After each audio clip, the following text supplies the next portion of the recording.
Straits PTE Ltd. Yes, Mr. Lewis. May it please your lordships, I appear on behalf of the 10th defendant and appellant Straits, along with Mr Dinsmore and Mr Calver.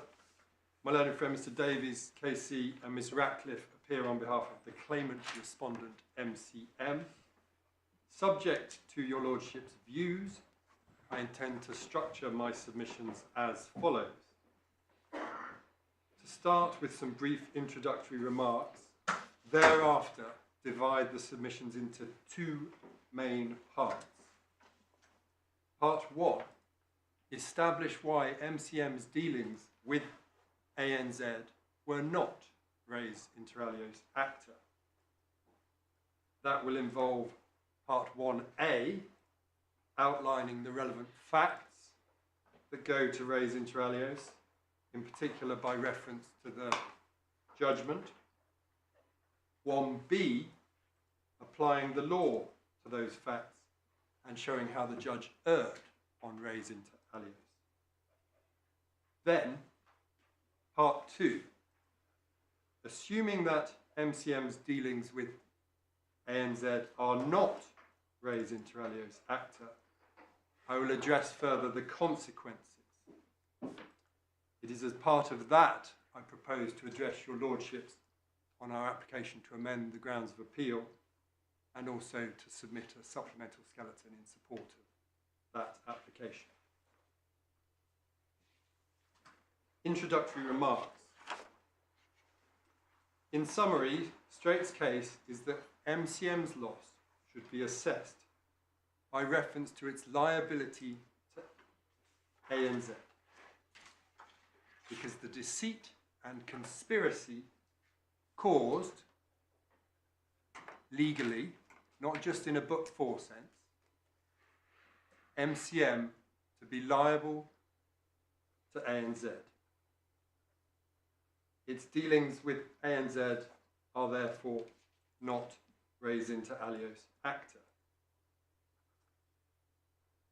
Overall, MCM received approximately 291 million from ANZ and paid about 284 million onwards to Come Harvest and Megawell.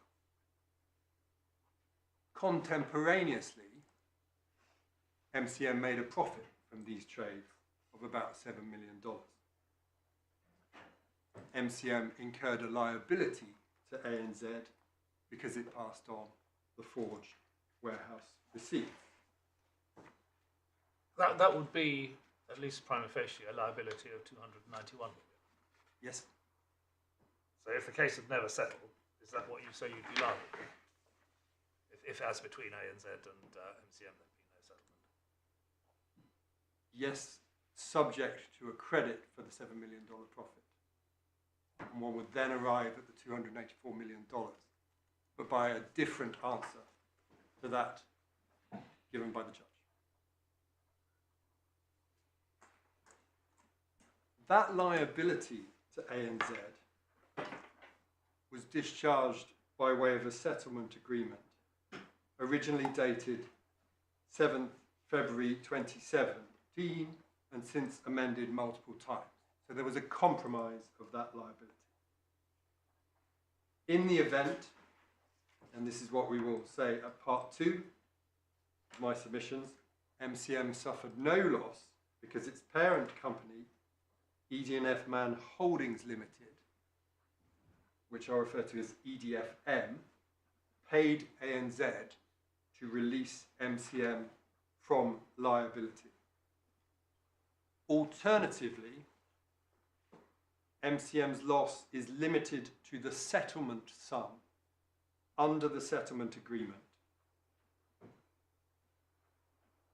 subject to giving credit for its contemporaneous profit and also for pre-trial settlement recoveries from other defendants.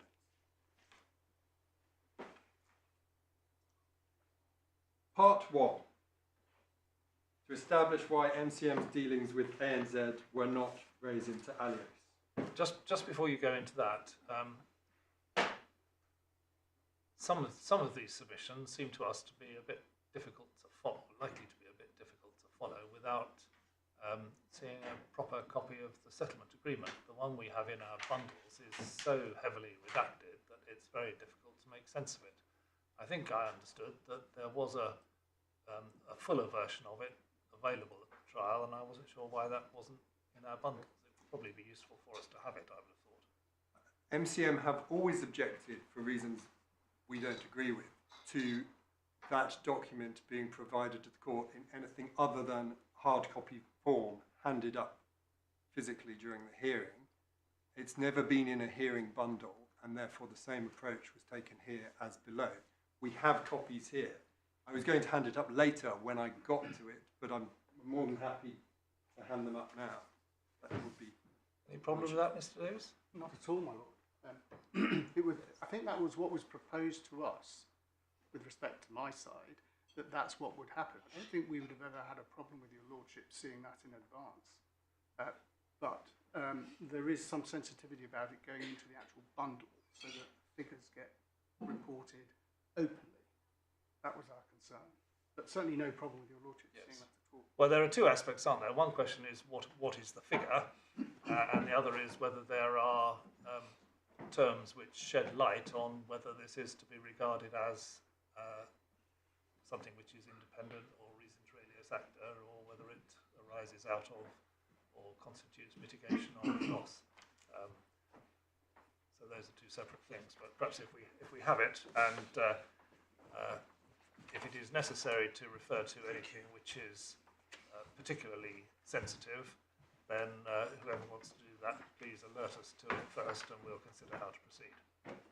The approach taken below in terms of the clauses of the agreement was that they could be referred to, but the settlement figure itself shouldn't be mentioned in open court.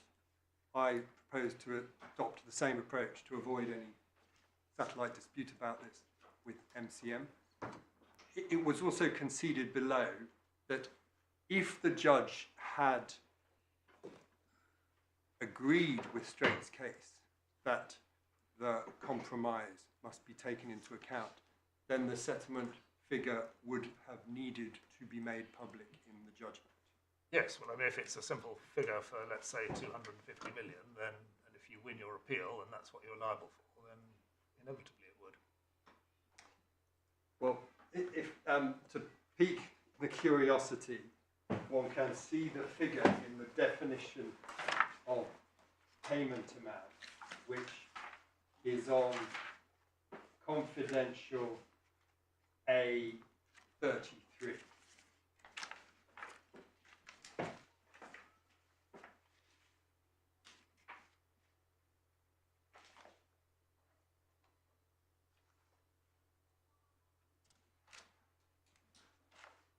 Yes. As I say, I'll be coming back to that document in due course. Part 1, to establish why MCM's dealings with ANZ were not res inter alios acta.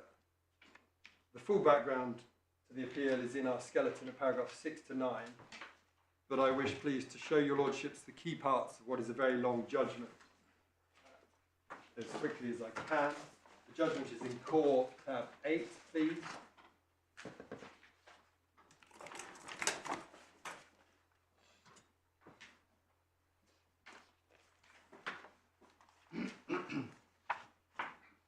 At paragraphs 7 and 8 on page 80, the judge explains how nickel repo transactions are a form of secured lending, with the buyer commonly a bank in the position of lender.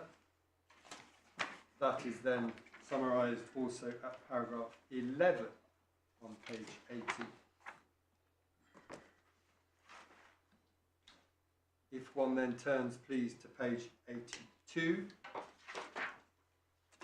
paragraph 20, the judge describes MCM as a global financial brokerage business.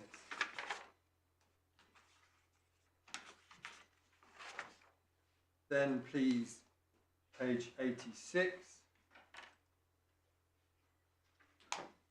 paragraphs 45 to 47. These summarise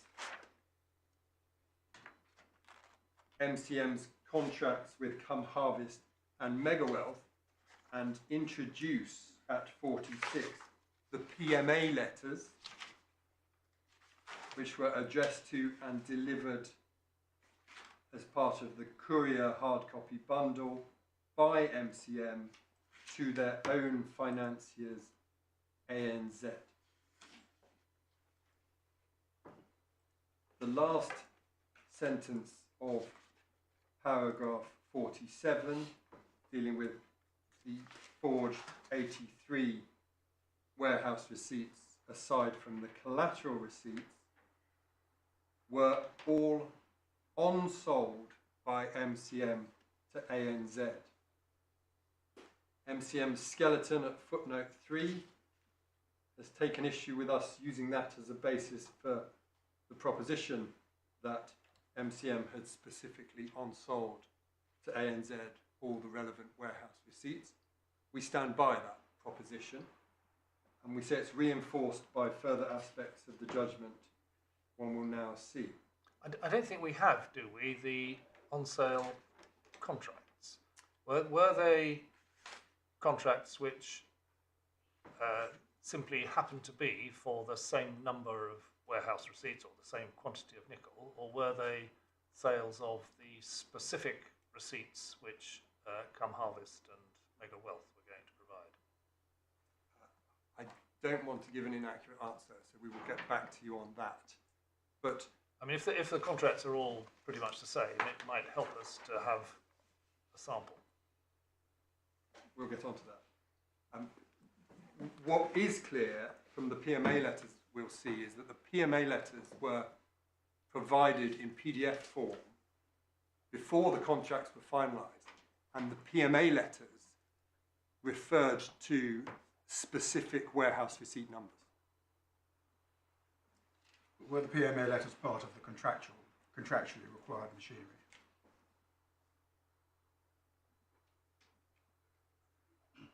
Again, I don't wish to give an inaccurate answer. I don't recall whether they were specifically required by a written clause of the contract, or were instead part of the practice that was universally followed, and therefore there would be a question as to whether they were part of a wider agreement or not. But again, when we look at the contracts, we can see that. My lord. Go on. I was just going to say, my lord, my understanding was, and I've been prompted from behind it, that it was the sales to ANZ were sales of tonnages, not for specific warehouse receipts. They were covered by specific warehouse receipts, but it was sales of tonnages of nickel. Speaking for myself, I would find it very helpful to have the master agreements and an example of one or two of the individual repo contracts on both sides. My lord, yes. And perhaps a copy of a purported warehouse receipt, because I don't think we've even got one of those in our bundles. Thank you. Thank you. Are we concerned at all with the 9 receipts which were taken as collateral, or are they irrelevant? They are irrelevant to this appeal. It's the 83 which were bought and sold on to ANZ, which give rise to the 284 and 291 figures. Exactly. The 9 were taken to postpone a margin call because they were perceived to be further security. Yes, but they don't give rise to any specific loss themselves. No, that's correct. Back in the judgment, page 88, please. Judgment 58 is the allegation of the combination or understanding involving Straits. And it is a 5-fold allegation by MCM, part B of which was that it was agreed that Straits would supply documents called PMA letters addressed to MCM's sub-buyer ANZ in respect of each of the fraudulent transactions. And that reflects how the operative PMA letters were addressed to ANZ.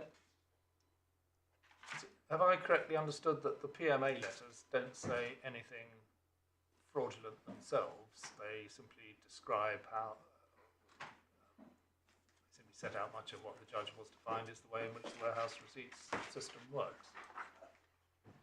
That's correct. We're going to come to one Yes. very shortly. Page 91, paragraph 74, please.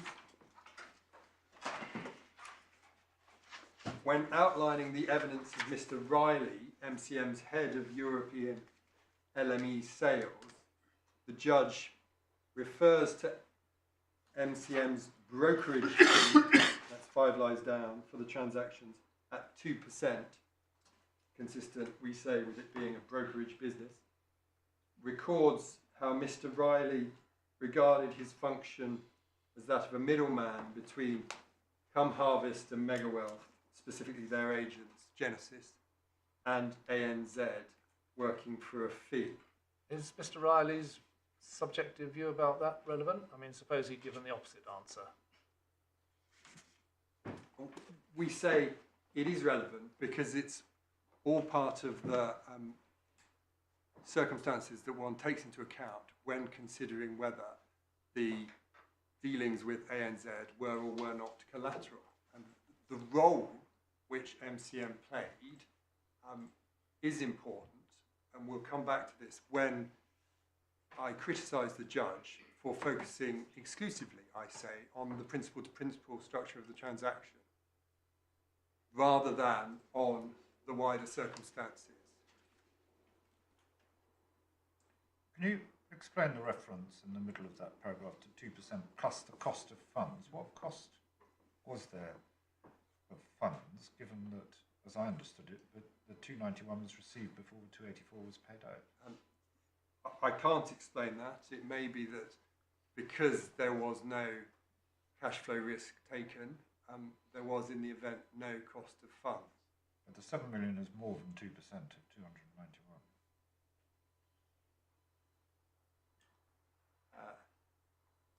Yes,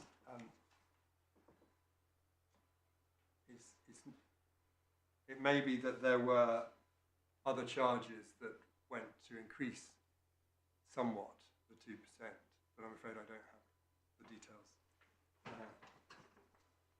On page 92, please.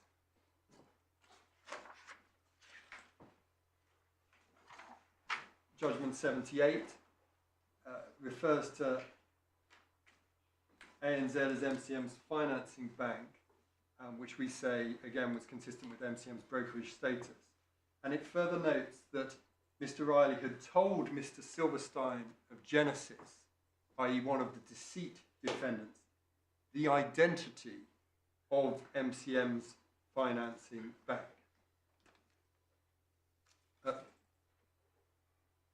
Paragraph 79, this is the point, my Lord. So whose confidentiality was being breached by that?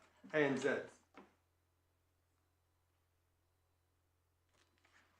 Below that 79, we see how ANZ wired the purchase price to MCM on the same day that they received the warehouse receipt, sometimes in under an hour, and as my Lord Justice Nugee said, before the money was then paid onwards to Come Harvest or Megawell. If we just... Sorry, so, just to go back to paragraph 78. So does that mean that it was an implied term of the relationship between MCM and ANZ that MCM would not disclose its source of financing to CH/MW? A term, whether implied or perhaps expressed in the master agreement. And again, if we provide the master agreement, we'll be able to identify which of the two it is. Keeping open the judgment there, here we can turn, please, briefly to see Mr. Riley's witness statement, which is in the supplemental bundle at tab 8.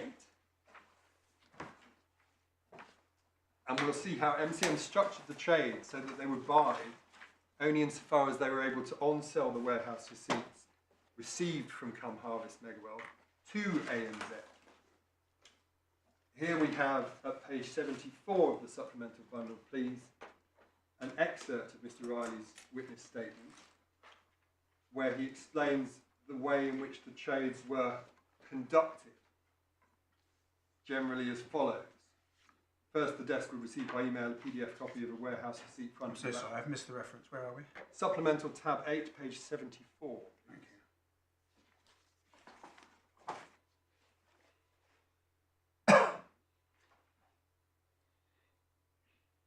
The desk would receive by email a PDF copy of a warehouse receipt together with a PMA letter which referred to that or those warehouse receipts and a list of lots detailing the location of the metal. The front of each warehouse receipt contained the details of the metal,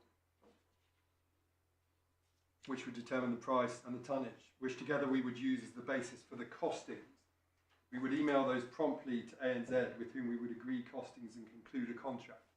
So in answer to one of the questions a moment ago, the contract was premised upon the email documents before the hard copy courier documents then followed. We would also pass the copy warehouse receipts to our operations team, who would prepare the individual contracts and costings with the customers, that's Come Harvest and Megawealth. Contemporaneously, Come Harvest and Megawealth would give notice and provide courier tracking details. And then, one sees at paragraph 39, the performance aspect of the original documents being provided by courier, albeit, of course, forgeries. I haven't quite picked up from 38 when the contract with the customer is made. It's after the contract with ANZ. We say that's the proper inference. It's not explicit, but that is the sequence that is given here.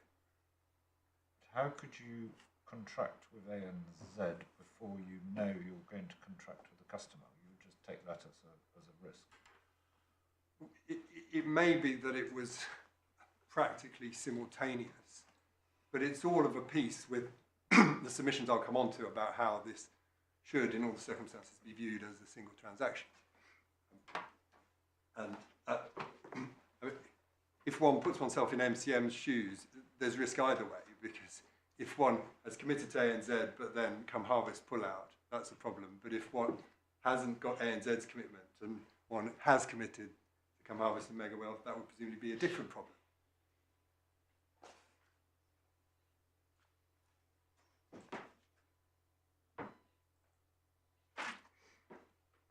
Paragraph 40 then deals with payment. ANZ would release funds to MCM, this is the point it's made, and then MCM would transfer them to the bank accounts of the customers, i.e. Come Harvest, Megawealth, taking their cut, of course, first. It's on this basis that MCM's skeleton at paragraph 22 has to accept that but for the Come Harvest Megawealth MCM contracts and the acts of deceit and conspiracy perpetrated in relation thereto, MCM would not have entered into the MCM ANZ contract and therefore would not have acquired or settled a liability under those contracts. That's where but for causation is common ground before this court as below. The debate is then whether there is also legal causation. Back to the judgment, if we may. Page 115, please.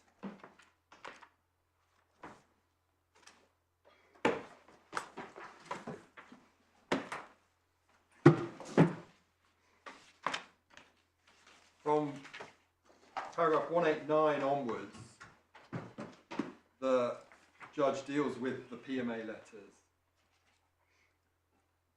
Over the page, at paragraph 193, we see the template PMA letter. Now this is back in February 2015, so over a year before MCM are on the scene, when the PMA letter structure is being established, and the name of the buyer is there in the template. the top as the addressee. At paragraph 198, the judge accepted MCM's submission that the significance of the foregoing correspondence is that from the start of the Type 4 trades, Miss Hay was willing to misdescribe Genesis as a buyer, and Roman 2, this is the key point, Miss Hay did so because she would have known that a letter in the nature of a PMA letter could only have been of interest to a buyer or potential buyer of warehouse receipts from Mr. Cow's company.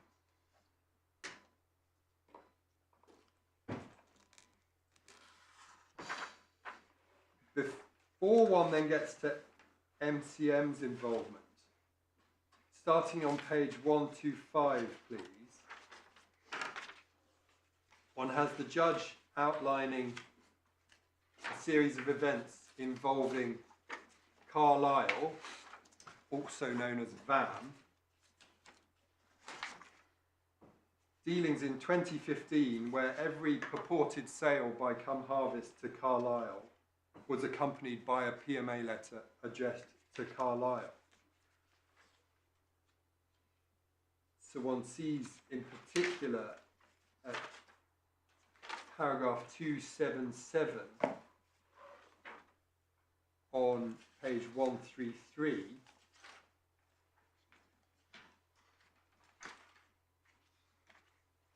Straits witness Miss Tan was cross-examined about an audit done by Carlisle and VAM, or attempted by them, in relation to the warehouse. And it was admitted in cross-examination, this is the last line of 277, that Straits had records of our deals with Stephen Cow and of all the PMA letters that it sent out in relation to the CSCs that it was sending. Over the page at paragraphs 280 to 282, there were events of February 2016, so still 2 months before MCM is on the scene, where Ernst & Young, the auditors for Carlisle, were claiming ownership of inventory corresponding to the warehouse receipts referred to in the PMA letters,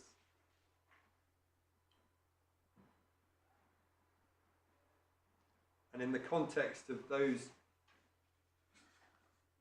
claims, the last sentence of paragraph 282 is a finding that Miss Hay must have known that VAM was claiming to own the stock, and this meant that Mr. Cow had been using the CSCs in some way to obtain financing by pretending to transfer title in the metal which Straits owned to VAM. That's all, we say, tied up to the message one sees at 280, where the claim is corresponding to the warehouse receipts referred in the PMA letters.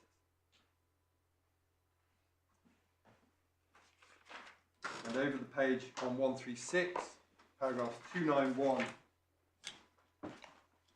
and 293 have further correspondence and findings that VAM was claiming ownership of the metal referred to in the PMA letters addressed to VAM. The trades involving MCM are introduced at page 138, please.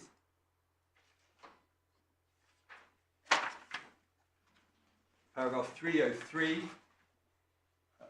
bottom half. Genesis provided Mr. Riley of MCM with examples of the documents that were to be used in the transaction. So this is the framework that was set up, although we will have to look at the express terms of contracts too. The documents to be used in the transactions, namely a PMA letter and endorsed warehouse receipts. 3 days later, Mr. Riley provided Miss Young of ANZ with the example PMA letter and the endorsed warehouse receipt. There's then focus on the type 5 trades between Come Harvest, Mega Wealth and Straits, which is not relevant for today's purposes. Page 142 is where the judge deals with the first trade involving MCM.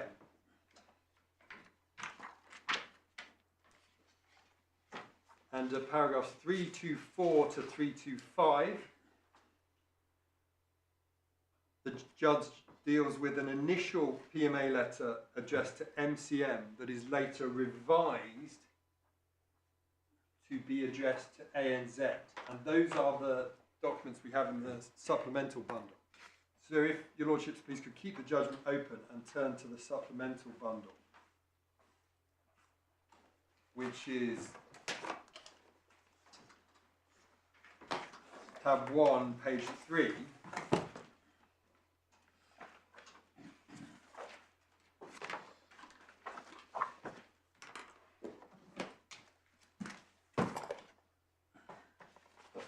We have the letter which was to be superseded, dated the 28th April 2016. The addressee is MCM. And under the Dear Sirs, Madam, we have warehouse receipt number, PMSG/MY/00211184, and then the confirmation that the goods will be released to the endorsee subject to certain conditions.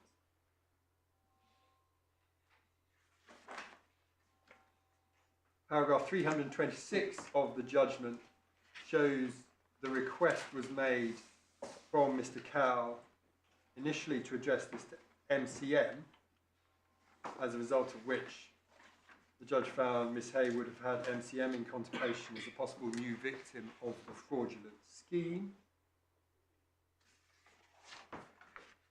Turning then on to page 145 and paragraph 336.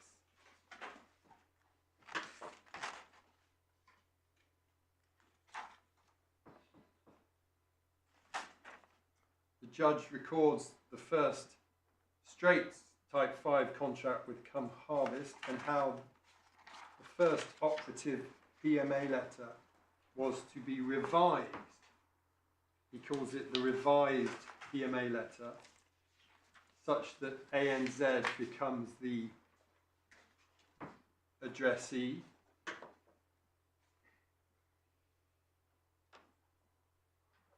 We can see in Supplemental Bundle tab 2, page 6, please.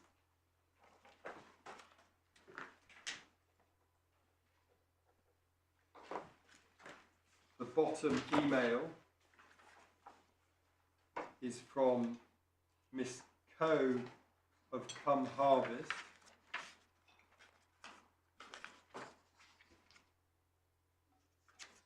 To Miss Tan of Straits, saying, here is the new address, attention parties for the Pacarini letter, please revised and issued today. And then, attention Sophie Young, address ANZ, Melbourne. Supplemental Bundle, tab 3, page 7.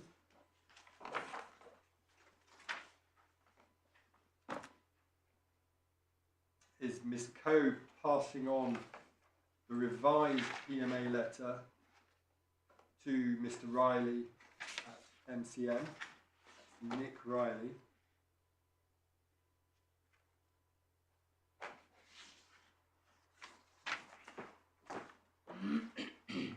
Supplemental tab 4, page 8, finally, is the revised PMA letter. It's now been dated the 3rd of May. The revised addressee is ANZ. The warehouse receipt number remains the same, namely ending in 1184. That PMA letter with that warehouse receipt, that by itself doesn't tell you how much of what metal is under that receipt. That's correct. One has to look at the warehouse receipt to see the quantity. Right. And that will have been provided first in soft copy, as we saw in Mr Riley's witness statement, and then subsequently in hard copy, albeit a forgery when the original. That's the colour scanned copy, which is The colour scanned copy. which is the forgery, which we haven't, I think, got a copy of. Is that right? Not in these bundles, but we can get that as well. The colour scanned copy, the colour scanned copy that went by email may or may not have been a copy of the forgery, but the hard copy that followed was a forgery of the original. That makes sense. It was purporting to be an original warehouse receipt, but it was in Exactly. fact just a copy. Yes. It was a counterfeit. So the PMA letters are addressed to ANZ but provided to MCM for them to pass on. Exactly so. Back in the judgment, please.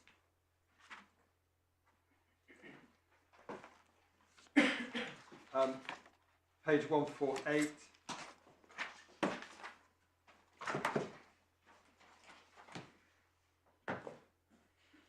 Paragraph 351 and following deal with inspection requests by ANZ of the warehouse in July 2016.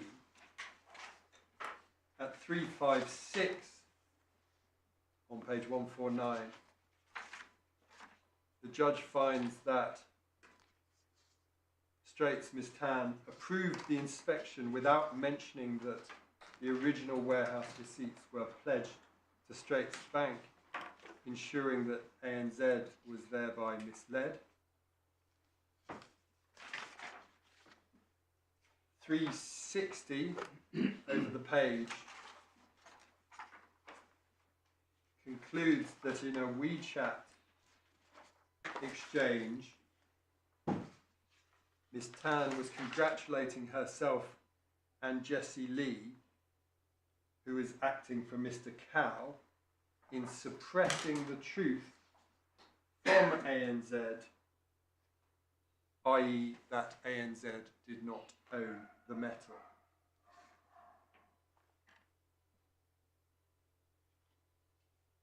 Then page 155, please.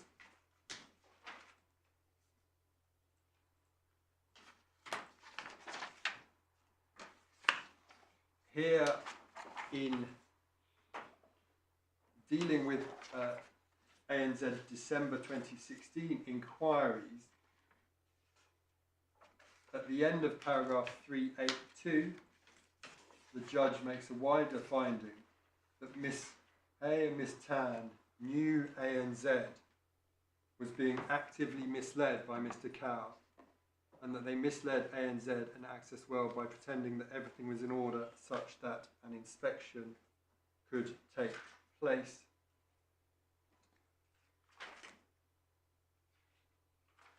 If we can move please to page 160, findings of fact concerning knowledge.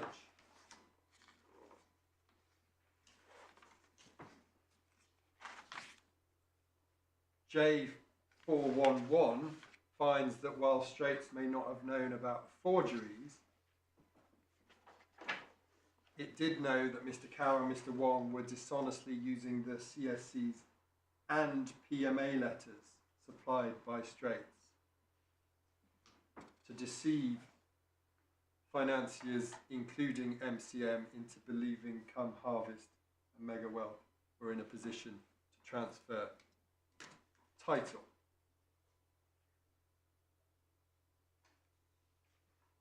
So that completes the factual section of the judgment, save in relation to loss, which one could take very quickly at page 166, please.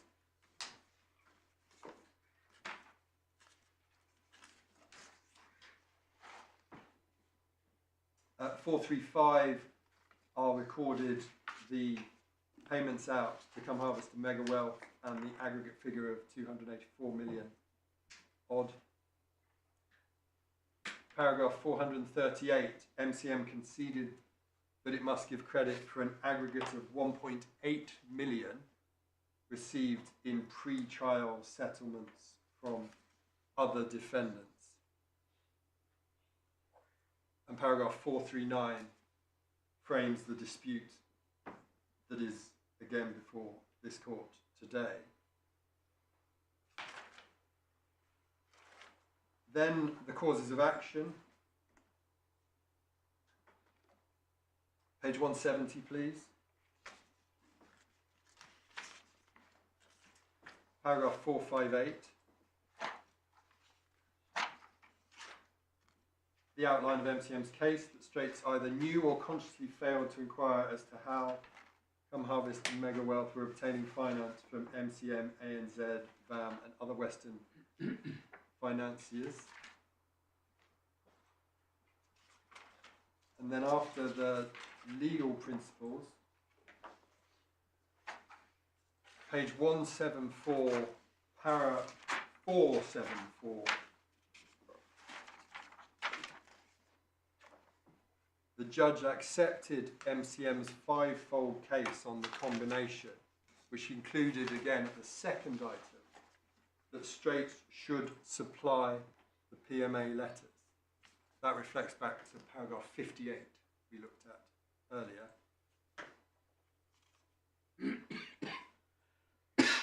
475 then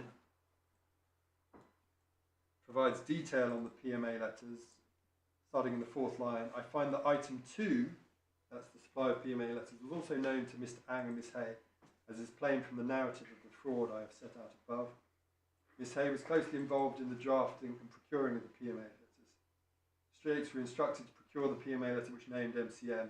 Mr. Ang was copied into the relevant correspondence with Miss Hay, in which PMA letters were discussed and knew about.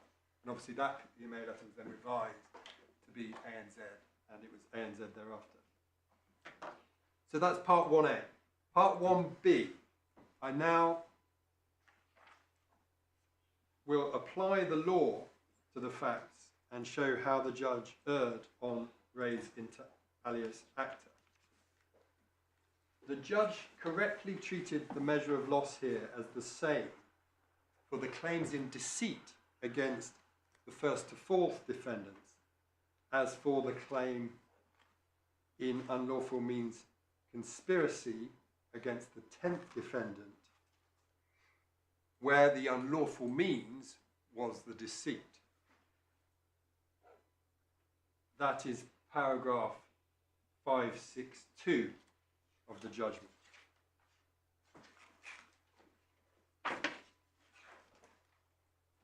There's no dispute about that, is there? No.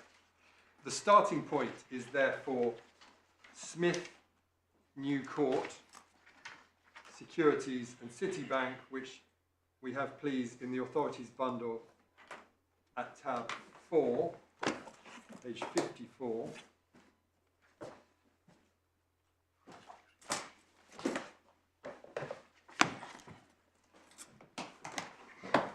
The facts may be known. The main issue was whether the appellant, Smith New Court's damages for Citibank's false representations, referred to as the Roberts fraud, extended to the losses caused by a separate fraud, referred to as the Guerin fraud, which had inflated the market of the relevant stock in Ferranti at the time of the Roberts fraud.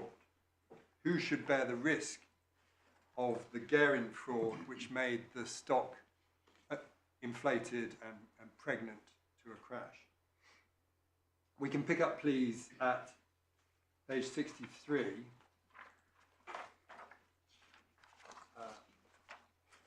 At letter F, Lord Brown Wilkinson starts by saying the decision which restated the law correctly is Doyle and Olby ironmongers. And then he quotes from the Master of the Rolls, Lord Denning. As part of that, on page 64, at letter C, we see Lord Denning having said, penultimate sentence, he is entitled to damages for all his loss, subject, of course, to giving credit for any benefit that he has received. So that provided the starting point by way of a wide phrase, any benefit he has received. For Lord Brown-Wilkinson's 7 principles, we see those, please, starting at the bottom of page 66. And the principle relevance to benefit was modified. So at the bottom of 66, Lord Brown-Wilkinson says, in sum, in my judgment, the following principles apply in assessing the damages payable where the plaintiff has been induced by a fraudulent misrepresentation to buy property. And then principle 3, in assessing such damage, the plaintiff is entitled to recover by way of damages the full price paid by him, but he must give credit for any benefits which he has received as a result of the transaction. That begs the question of what qualify as benefits received as a result of the transaction. We accept that identifying the relevant transaction may be an important part of this question. But the question should not be thereby answered in a way that loses sight of the overriding compensatory rule, i.e., restitutio in integrum. Still in Smith New Court, at page 84, please.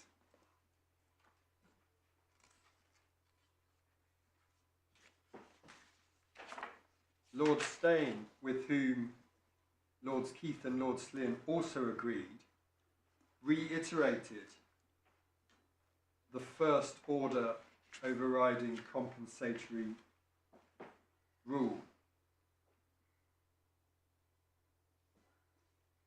If we start above the hole punch, please, between B and C. Sorry, which page? 84. In the context of specifically the date of transaction rule, which is a sub-aspect of quantifying the benefits. Lord Steyne says, moreover and more importantly, the date of transaction rule is simply a second order rule, applicable only where the valuation method is employed. If that method is inapposite, the court is entitled simply to assess the loss flowing directly from the transaction, without any reference to the date of transaction or indeed any particular date. Such a course will be appropriate wherever the overriding compensatory rule requires it. And then, after a citation, there is in truth only one legal measure of assessing damages in action for deceit. Plaintiff is entitled to recover his damages as sum representing the financial loss flowing directly from his alteration of position under the inducement of the fraudulent representation. There's an analogy with the cost of cure or difference in value. As Lord Mustill said in Ruxley and Forsyth, there are not two alternative measures of damages, but only one, namely the loss truly suffered. And Lord Brown-Wilkinson had similarly started back on page 62 with reference to the overriding compensatory rule, locus classicus, Livingston and Raywards, Royards, Lord Blackburn. Our threshold submission at paragraph 13 of our skeleton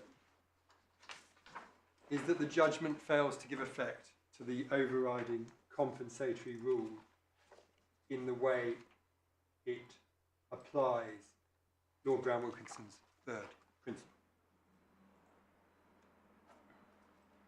To particularise that further, and as a trailer of part 2 of my submissions, although there's already been a spoiler by handing up the settlement agreement, I want to hand up a document, another document your lordships have not previously seen, but it's very short. And it is an appendix to Straits' closing below, which contains Straits' confidential submissions on loss. and therefore the calculations, which we say. This is Appendix 4, is it? This was Appendix 4 to our closing.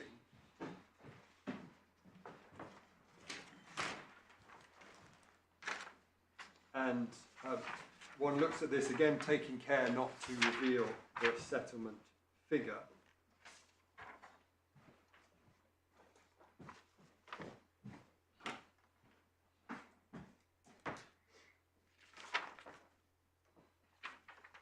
In broad terms, there are two aspects of overcompensation which Straits say has occurred.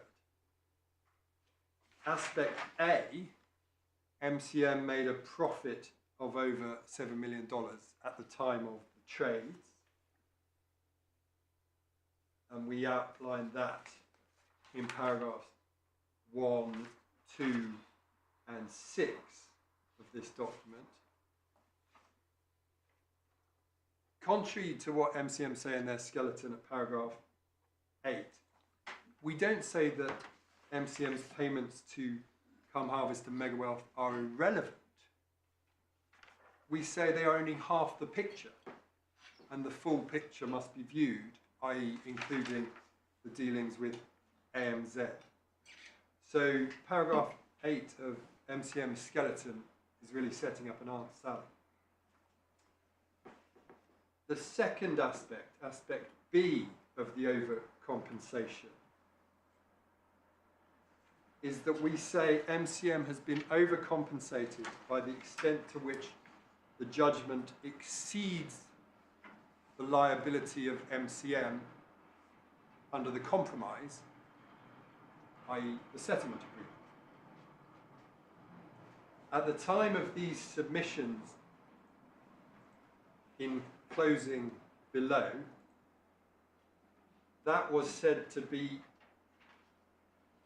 an overcompensation in the amount of the delta between the settlement figure or payment amount one sees in paragraph 4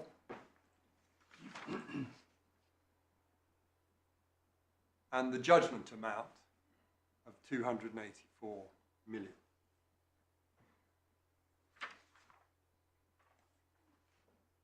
As your lordships will be aware, and as I will return to in part 2, Straits now says that ANZ has not proven any loss on a proper interpretation of the settlement agreement, and so the overcompensation at that second aspect is greater still. Well, you say they've suffered no loss at all. Correct. And So in that case, that should be an appeal against liability. and it is in our grounds of appeal and appellant's notice. And I'll come back to that, if I may, on part 2, because what I need to do in part 1 first is establish that the dealings with MCM are not raised inter alia acta. That gets the case off the ground, gives it airspeed, as my learned friend would say. And then, if your lordships are with me on that, one gets to a fork in the road, which is whether the answer is either that set out in the confidential submissions below, just handed up, or is a more extreme answer, which is the new point we wish to run. Your paragraph 4 of Appendix 4 treats the payment amount as a single figure. We saw from the settlement agreement you handed up that actually it's a much more complex definition. It starts with that figure, but there are a number of adjustments to it. Do we ignore all those adjustments? We say yes, because they are deductions from the figure, and we haven't taken the points that the figure should be reduced further. So it can never be greater. The payment amount can never be greater than the figure that appears there. Yes. That's your submission. Exactly so. And you're content, subject to your point that there's no loss, for us to proceed on this figure if you get to that stage. Correct. Thank you.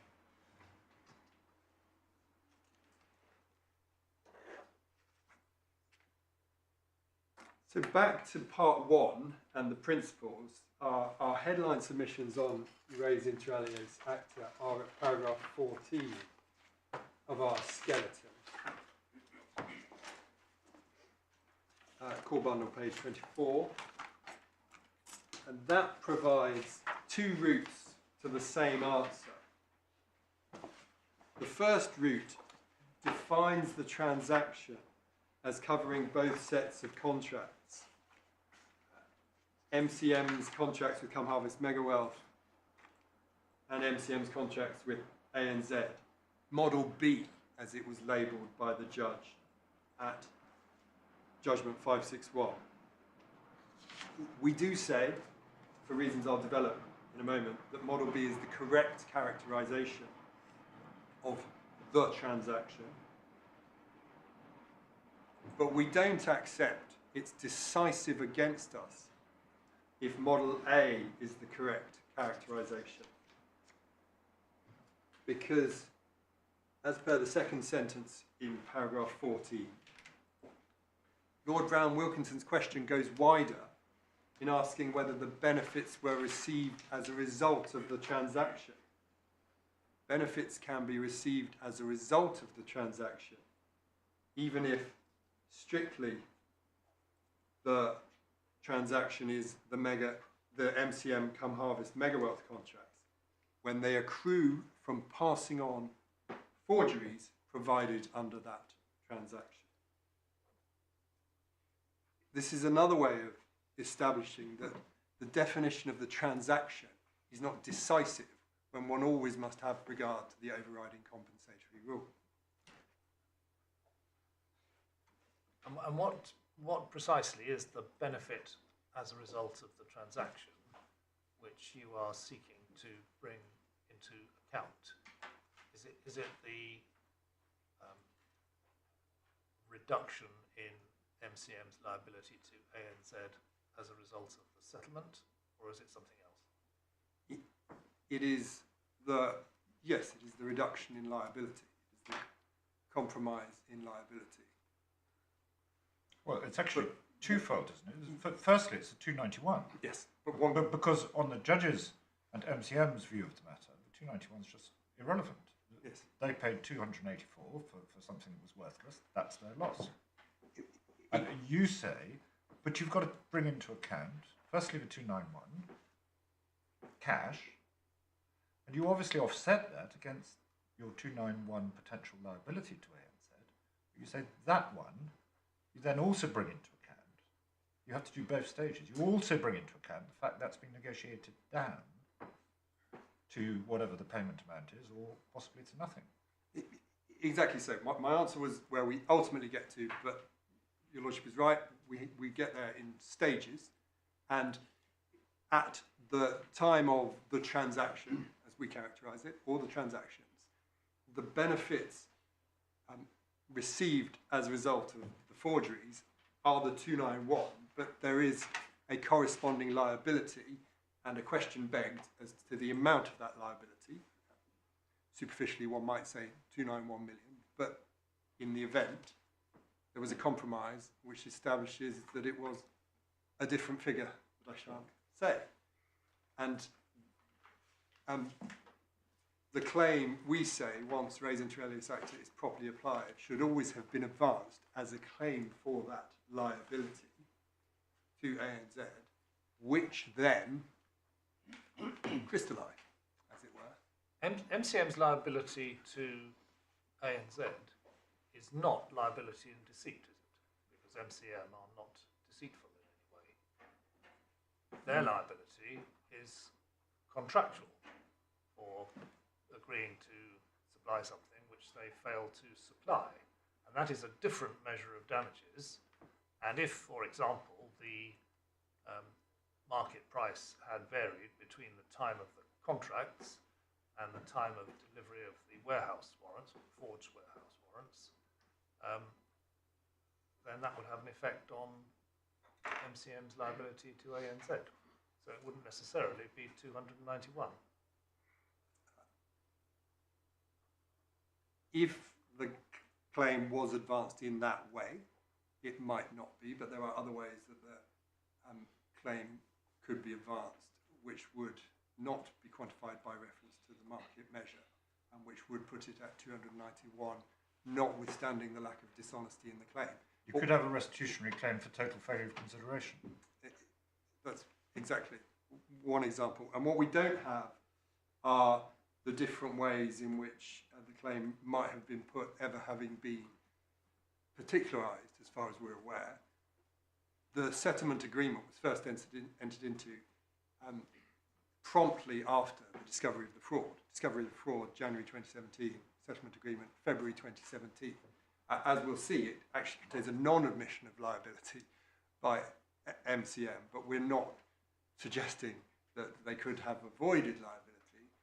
What we're saying is that their loss is to be measured by that liability, and that liability can now be seen to have been a function of the settlement agreement, which takes one to the fork in the road, whether that is the settlement figure or actually no loss. So, what we do say, coming back to the principles, is that any benefits which the claimant has received as a result of the transaction engages the res inter alia acta principles set out by the Supreme Court in the Lowick, Rose and Swinson case.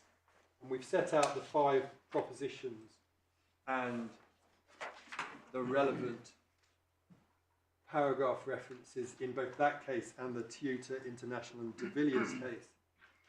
That's paragraph 17 of our skeleton. The most important proposition at this stage is proposition Roman 2, to be collateral and so res inter alios acta, a benefit must arise independently of the circumstances giving rise to the loss. If that's how it arises, then it will equally not be a benefit received as a result of the transaction for Lord Brown-Wilkinson's principle 3. Swinson and Lowick Rose is in the authorities bundle, please, at tab 8.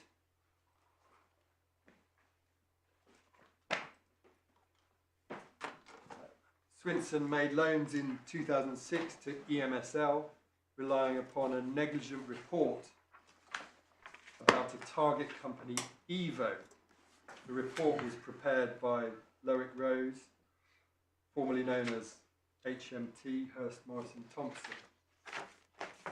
By the time for assessment of damages, EMSL had in 2008 repaid the loan using refinancing provided by Mr Hunt, who was the beneficial owner of Swinson.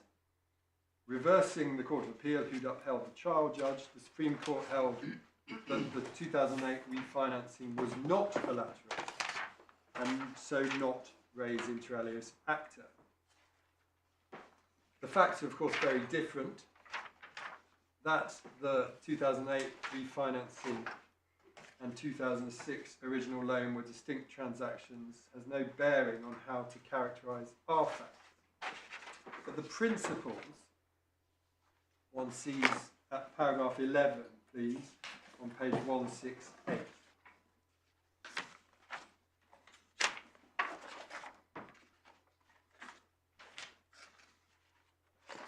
In particular, at A to B on 169 of the bundle, Lord Sumption says, third line down, it is difficult to identify a single principle underlying every case.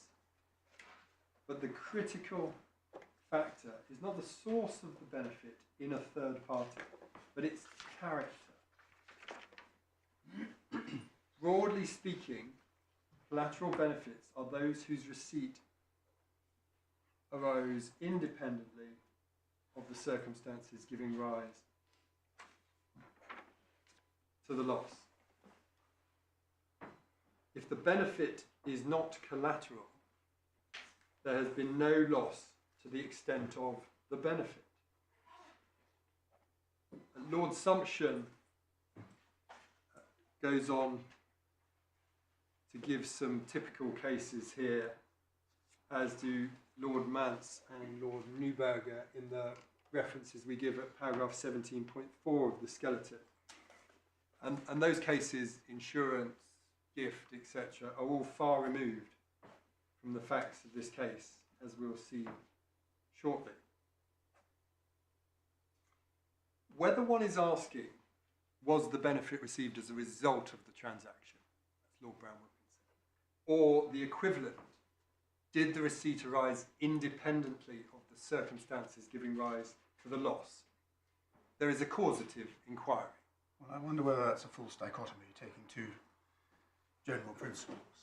This case was heard at the same time as the appeal in Fulton and Globalia, in which judgment was given, I think, shortly after this, which was a case in which a benefit was treated as irrelevant, as a collateral benefit, which didn't arise independently of the breach. The breach was the trigger for it and the opportunity for the benefit to be earned, so that one needs to be a little bit careful about treating this as a broad statement of principle. But what one's looking at is a dichotomy between independent and non-independent benefits. We accept that. We accept that one shouldn't focus unduly on the word independence. And we do say, therefore, that this is the equivalent, at least for our purposes, to the question, was the benefit received as a result of the transaction? Both have a causative element. So in Lord Brown-Wilkinson's phrase, it's as a result of. And in Lord Sumption's phrase, it's the circumstances giving rise to the loss. In each case, we've got that causative inquiry. And what we do say is this is a question of legal or proximate causation, which of course subsumes a question of factual but for causation. And the latter is a necessary but not a sufficient element. And we say it's analogous to the question of legal or proximate causation that arises in the related context of mitigation, as referred to by the judge at paragraph 597 of the judgment.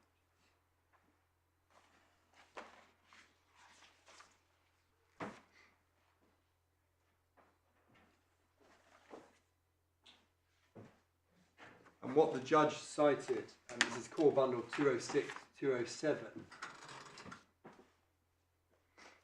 at paragraph 598, is firstly the Sainsbury's and MasterCard case, before then citing the Fulton shipping case. We don't have the latter in the authorities bundles, but we do have the Sainsbury's and MasterCard case, which I'd like to show you, please, in order to make good this point that one's dealing with the question of legal or proximate causation, at least by analogy. Authorities bundle tab 14. The issue here was the degree of precision required in quantifying a pass-on defence to a claim for breach of competition law. And if we turn, please, to page 333 of the bundle,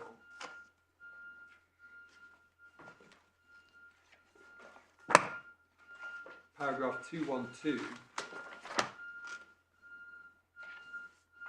we see the paragraph cited by the judge. What I wish to show your lordships as well is paragraph 215, where the Supreme Court said, we're not concerned in these appeals with additional benefits resulting from a victim's response to a wrong which was an independent commercial decision or with any allegation of failure to take reasonable commercial steps in response to a loss. The issue of mitigation which arises is whether in fact the merchants have avoided all or part of their losses. And here, in the context of a reference then to British Westinghouse and Viscount Haldane saying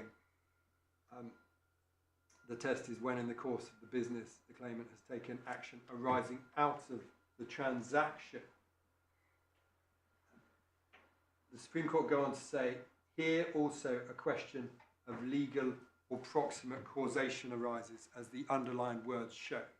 And that's not exactly the same context, but what we say is that that shows that when properly applying Lord Brown-Wilkinson's Principle 3, one is again engaged in a question of legal or proximate causation.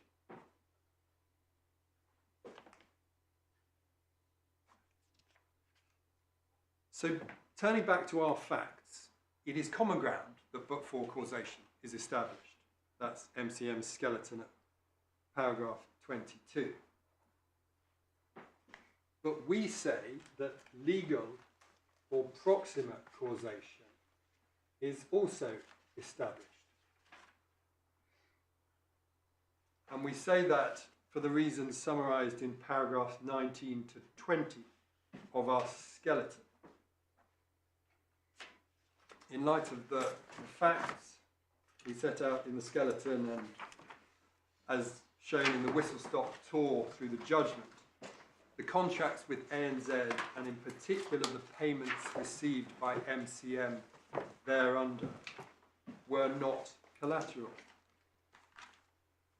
They were benefits received as a result of the transaction, whether that is widely defined to cover both sets of contracts or just the Come Harvest Mega Wealth contracts. And they did not arise independently of the circumstances giving rise to MCM's loss. Paragraph 19.1 and 19.2, we set out how MCM was just the middleman broker. When you say in 19.1, second sentence, there was no question of CHNW, do you mean MCM? Yes. Great. And that reflects, as the two subparagraphs do more generally, MCM being the broker in the middle. It was a brokerage business. It was the middleman between the customers Come Harvest Mega Wealth and its financing bank, ANZ. It was not engaged in any independent speculation, but only making its brokerage fee of 2%. Paragraph 19.3. Sorry, just before you leave 19.1, why do you italicise and emphasise the expression own financiers as a description of what ANZ were doing? Because that's a phrase used by the judge. But in what sense does that help you? As a phrase taken in isolation, I accept it could be neutral, but it isn't. Well, it could be unhelpful. Outside the current concept, if a contracting party is enabled to purchase the goods by taking finance from a bank, even in the context of this case by pledging warehouse receipts as security by way of a standard loan, my initial instinct would be that is all res inter alias acta, how you finance your contractual operations in general. Well, we don't accept that in circumstances where, at the very beginning, the judge explains that this is about secured finance. Well, we're here dealing with back-to-back contracts and so on. I just wondered whether it helped you, in general terms, to talk about what ANZ were doing as financing the transaction in circumstances where that would not necessarily mean that something was not collateral. I take the point that it cuts both ways, because ANZ were actually buying as well, even though they were a lender. But what we say is when one looks across the whole piece, one sees that the lender, under this secured financing framework, was ANZ, the broker was MCM, and the customers were Come Harvest and Mega Wealth. And in that context, the italicization of own financiers doesn't advance. At paragraph 19.3, the relevant PMA letters are important. They were specifically requested, and the first one was revised to refer to ANZ, not MCM. All subsequent PMA letters were addressed to ANZ. indicating the connected relationship between Come Harvest and Mega Wealth, and indeed beyond that, as the judge found in terms of the second aspect of the fivefold combination, Straits on the one hand, and ANZ on the other hand. When you say in 19.3, a connected relationship between CHNW and ANZ, you're not suggesting there's any contractual nexus between the two of them? No, we don't suggest that. What is the relationship? In strict legal terms, there is no direct relationship. We have the back-to-back contracts. And what we say is that the judge has, I'll come back to this, but unduly focused on that as decisive, when one should be, for a question of legal or proximate causation, looking at the circumstances more generally. Otherwise, there will never be any question of collateral benefit, provided the contracts are back-to-back. And we say that's not a correct outcome, because that creates a different bright line rule, which one shouldn't be seeing when one is dealing with questions of legal or proximate causation. At 19.4, we identify, and this has been explored already in your Lordship's questions, how the specification of warehouse receipt numbers in each PMA letter connected the specific warehouse receipts to the addressee, ANZ, rather than to any other party in the market. This is again about there being no question of MCM independently speculating on these warehouse receipts. And then on top of the warehouse receipts therefore being linked to MCM's specific sub-buyer, ANZ, at 19.5, one focuses upon the cash flows, which, consistent with MCM's brokerage position, involved MCM receiving funds from ANZ before it ever transferred any to Come Harvest Mega Wealth. In substance, MCM used ANZ's money to pay Come Harvest and Mega Wealth. And we do say that is a relevant factor to the question of proximate causation arising. On 19.4, does it follow in your submission that MCM could only perform its contract with ANZ by supplying the specific warehouse receipts referred to in the PMA letters, which it had obtained from Come Harvest and Mega Wealth, rather than an equivalent number which it might have purchased elsewhere in the market? Well, we may have to look at the contract to see whether, had other warehouse receipts been provided, there would have been no breach, or instead a technical breach causing no loss. But we say that that's not decisive, because the contemplation from the pre-contractual provision of the soft copy documents was, this is what you're about to commit to buy. The warehouse receipt number referred to in the PMA letter that you've been emailed as a heads up, and the warehouse receipt that you've been emailed as a heads up to show the goods, as it were. And so we'll look at the terms of the contract to see whether nonetheless it would have been open to MCM to put the brakes on and say, we sent you those documents and that's what you thought you were buying. Well, actually, we want to send you some other materially similar ones. Would that have been a breach or no breach? Will depend upon those terms. But we say it won't be decisive. So the effect, you say, of Mr. Riley's evidence about how it took place was that, leaving aside the moment at which the contract was, strictly speaking, entered into, as to which not at the moment entirely clear which way round it what had effectively been commercially agreed between the parties leading to that was an agreement on both sides as to which warehouse receipt would be used, and an agreement in place, essentially, on both sides before either contract was entered into. Is that the Yes, effective I mean, evidence? it wasn't try before you buy, but there was the tender, as it were, was of the email documents, which were then committed to on both sides.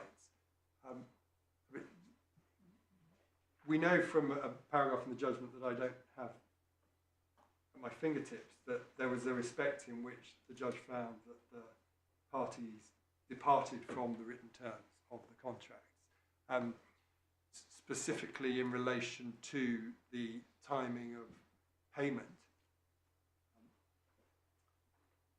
But we say one is looking at this question of causation as a matter of the substance and the circumstances as a whole, and those are relevant factors, exactly. And our case isn't, contrary to what the judge suggested, just about the funds flow. That is part of our case, that's 19.5, but our case is about much more than that. We do say that in substance there was one single financing transaction here by which MCM brokered the provision of finance from ANZ to come harvest Megawealth, and brokered the forgeries and the ANZ addressed PMA letters in the opposite direction.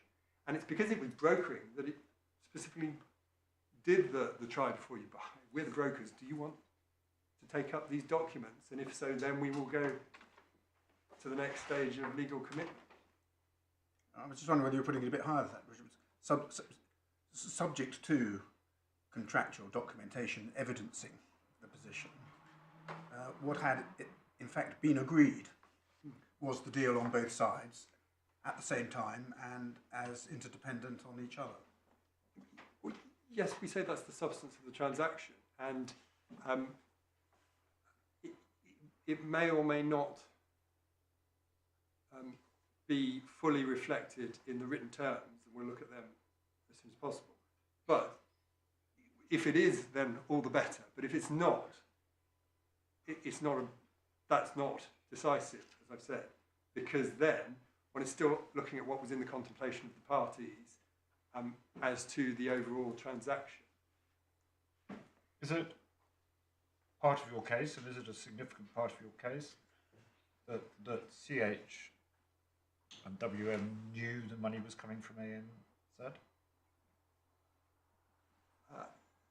It is a part of our case, yes, and that is why I have focused upon aspects of the judgment this morning that identify that, and indeed take the knowledge that one step further to Straits. Although I don't say it's necessary to do that, because the measure of damages is the same here for the conspiracy as it is for the deceit.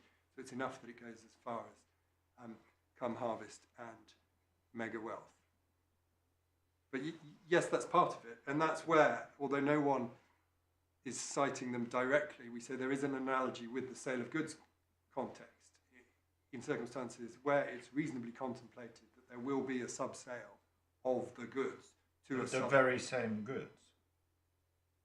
I mean, there's some, in the sale of goods cases, there's some distinction between the string contracts of the very same good and simply a back-to-back sale which you use the goods to perform, but it's not necessarily the same goods.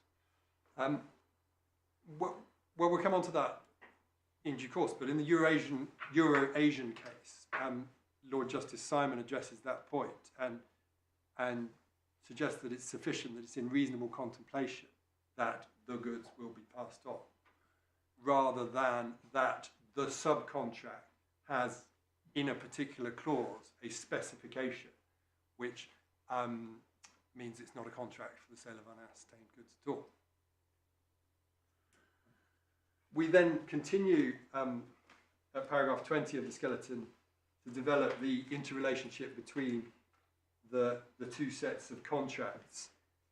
And to this, the judge had, we say, only one answer in paragraphs 575 to 577, the two sets of contracts are principal to principal.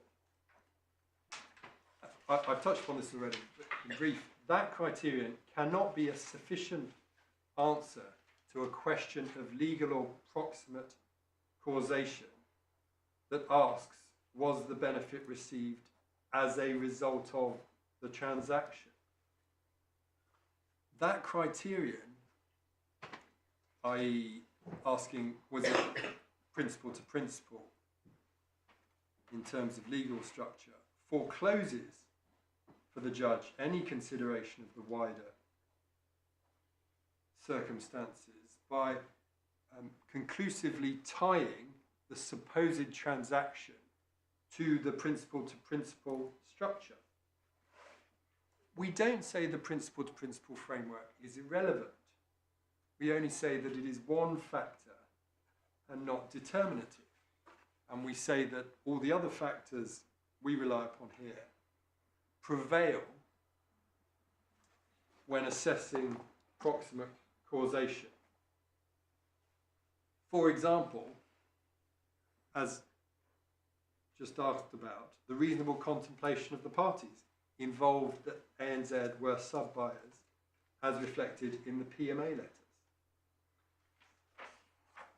So Malone and Friend will say it's in paragraph 9 of MCM's skeleton. We're taking an inappropriately broad and unanalytical approach.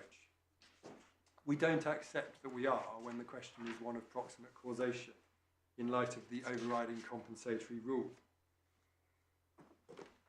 When asking, did the receipt arise independently of the circumstances giving rise to the loss, one can necessarily look at all the circumstances.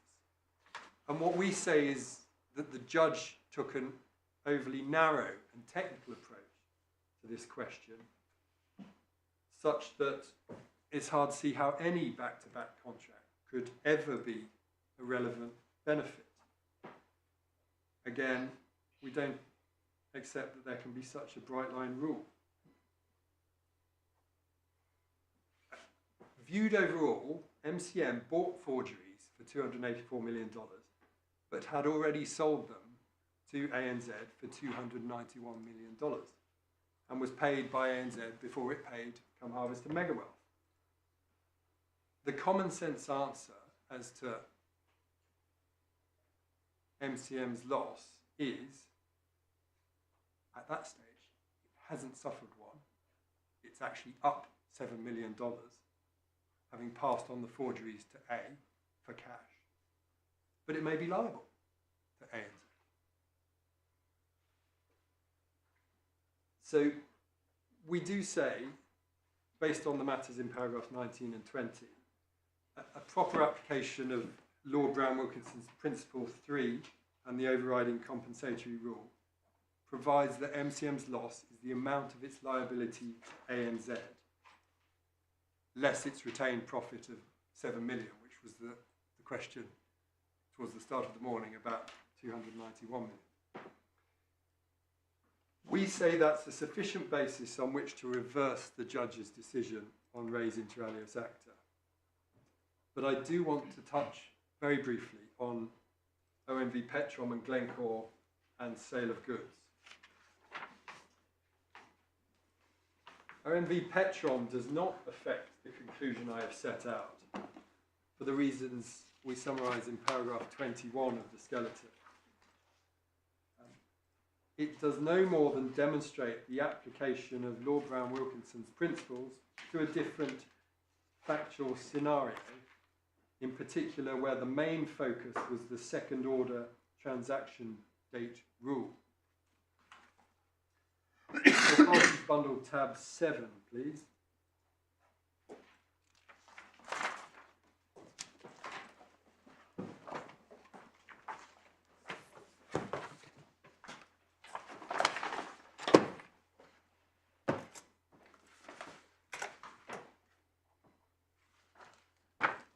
Glencore had deceived Petrom by masquerading its own blends of crude as if an established brand. A key question was whether there should be a discount against the market value of the blend to recognise the fact that it was an untried blend. And one can see that at paragraph 18 on page 143, please.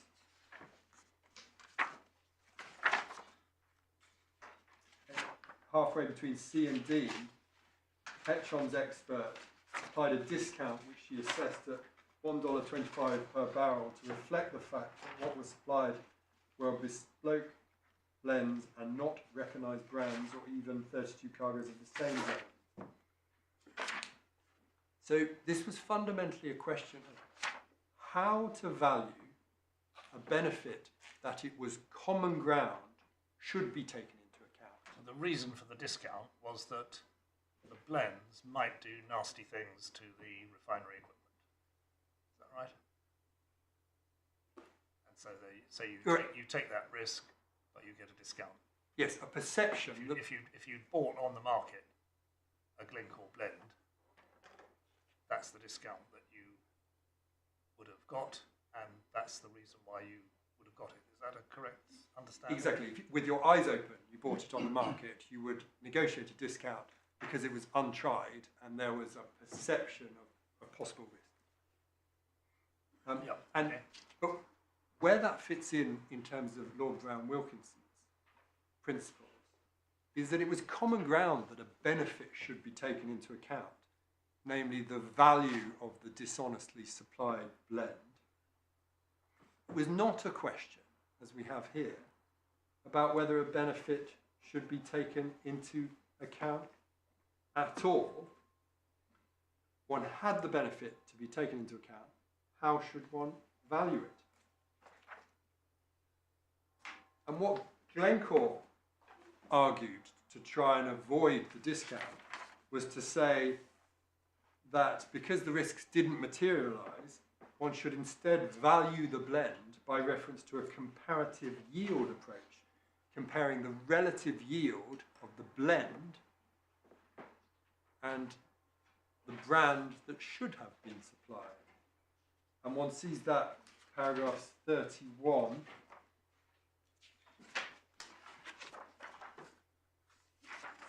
and 33. So at the bottom of page 145 in particular, Lord Justice Christopher Clark says, when summarising Glencore's case, the measure of damages is the price paid less the benefit received being the real value of the goods. So it's just about identifying that valuation. To make a deduction for risks which did not eventuate, argued Glencore, would be to attribute to the blends an unreal value and to compensate Ratheron, that's the refiner, Petron, for a loss which it might have suffered, but did not.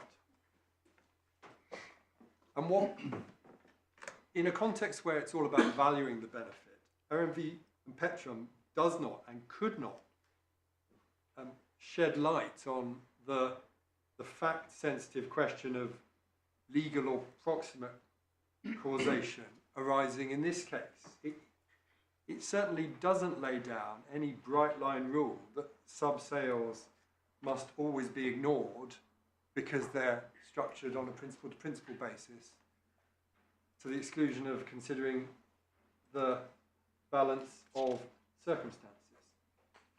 My Lord, sorry to write, just whilst Mr Lewis is on paragraph 31, I was slightly confused because I think Mr Lewis is saying that it was common ground that a discount should be applied and it was a question of valuing. That's not what the argument was. No, you said it was common ground that you take account of the benefit. In other words, you have to take account of the fact that although they didn't get the Iranian crude, they did get the blend. Correct. And you have to work out how you value that. Correct. That's what I you don't have an issue with that. All right, well, so far then I think you're on the same page. I'm grateful. Insofar as one does want to press any analogy, as MCM do, the judge deals with Glencore's case at paragraphs 41 and following on page 148. And none of the reasons that are given there reflect across to the current case. In the interest of time, I won't go through each of them, but they reflect a different question having arisen and the particular answers on the facts to that different question. So the judgment and both skeletons deal with sale of goods and carriage of goods cases. It is, however, generally agreed that they're not directly in point. The judge seemed not to apply them at judgment 568 and 567. We say they're not directly in point in our skeleton at paragraph 22, and MCM seems to agree with that in its skeleton at paragraph 30. We say only that the analogy with the sale of goods authorities does support our case, that where the passing on to ANZ was in the reasonable contemplation of the parties, that is an important factor when considering whether the MCM ANZ contracts and receipts thereunder are res inter alios. We've set out the reasons for that in paragraph 22 to 26 of our skeleton. And I did just briefly please want to show your lordships Euro Asian Oil and Credit Suisse, which is in Authorities Bundle tab 12.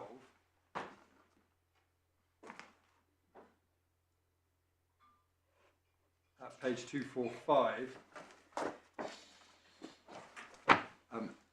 This is a market measure case, and the key issue is whether Euro Asian's damages for non-delivery under section 51 of the Sale of Goods Act should be quantified by reference to the market value alone, or should be capped by reference to Euro Asian's sub-sales to real oil. The judge had capped the damages on the basis it was always contemplated that Euro Asian would nominate the same cargo to perform the real oil contracts that was nominated to Euro Asian. So it's not a question of specific goods, but rather of post-contractual nomination into contracts for the sale of unascertained goods. And we can pick it up, please, at page 261 of the bundle.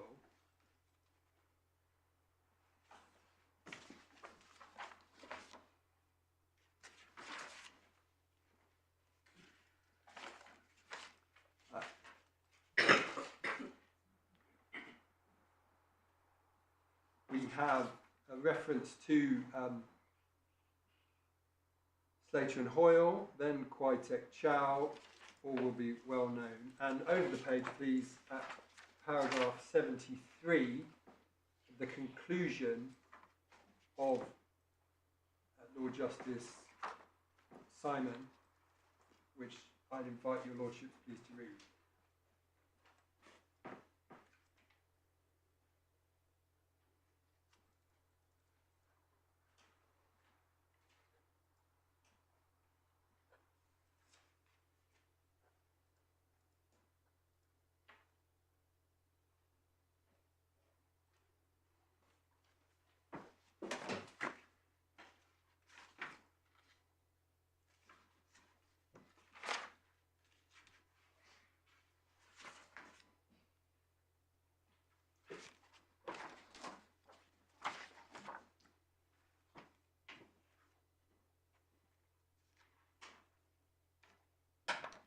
So that answers, in that context at least, my Lord Justice Nugee's question. It's not critical that the subcontract can only be performed with delivery of the subject goods. This case is similarly about a series of financing transactions, but we say is a fortiori because MCM was always going to perform under the ANZ contract using the documents which had been emailed in advance, including the ANZ addressed PMA letters supplied as they were under the Come Harvest Megawealth contract. So to conclude on part one, we say the judge erred for the related reasons set out in our grounds of appeal 3, and one can see the unamended grounds of appeal in core bundle tab 1 page 14.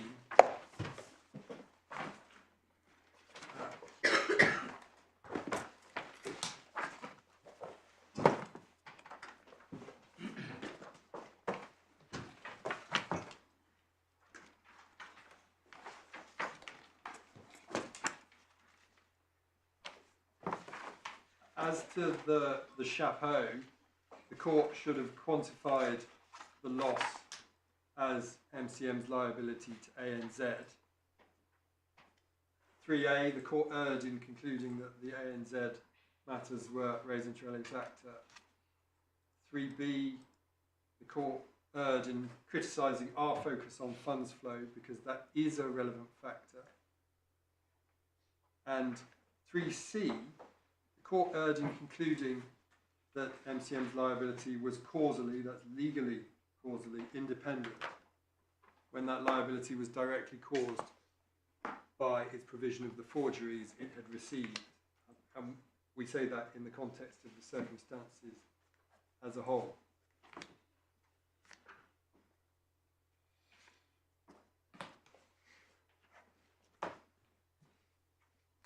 If the judge erred in excluding as collateral the MCM ANZ contracts and receipts from ANZ, and should instead have characterised MCM's loss as its liability to ANZ, then the settlement agreement was the final quantification of that liability. On the other hand, if the judge correctly excluded the MCM ANZ contracts and receipts from ANZ as collateral, then I do accept that the settlement agreement is thereafter also res inter alios acta. What I say is there's no halfway house, and MCM don't appear to suggest otherwise. They don't appear to suggest that if the correct measure of their loss is their liability to ANZ, as at, for example, the time of the trades, nonetheless, the later settlement of that liability is separately res inter alios acta. Well, my lords, that's what the judge found, and I'm supporting the judge's decision on that point. It was the secondary point that his lordship dealt with in the judgment, that even if Mr Lewis is wrong on the first, right on the first point, if he were right on the first point, he'd still have the settlement agreement to look at, and that would be a separate matter. I'm not conceding that that's not the case at all. Well, I'm grateful for the clarification. We don't accept that one can slice it up that way. We say once the liability to ANZ is the appropriate measure of loss, i.e. the dealings with ANZ are not collateral, they are benefits to be taken into account. One takes into account the receipt of the $291 million. If one stops there, one only has a liability, and that begs the question as to the amount of that liability. And we say that one, having got that far, one cannot stop there and conclude that the settlement agreement is, by way of a fresh analysis of res inter alios acta, nonetheless, independently, a collateral matter. The difficulty with the judge's decision is also, as we submitted below, that it risks double liability, or perhaps it should more accurately be termed double recovery. So based on my learned friend's recent comment, 2 points. First, notwithstanding MCM's initial profit of 7 million and its settlement with ANZ for the settlement figure, a sum less than 284 million, MCM say they can still recover the full 284 million they paid. So some element of windfall to MCM is inevitable. But secondly, on MCM's case, after judgment in MCM's favour for 284 million against one or more conspirators, ANZ, $291 million out of pocket, and actually out of pocket in cash flow terms, could then have felt emboldened to pursue further the same conspirators for its losses, if not the full 291 million, then at least the difference between the settlement sum and the 291 million, where it was still out of pocket. That cannot, we say, sit properly with the overriding compensatory principle and restitutio in integrum.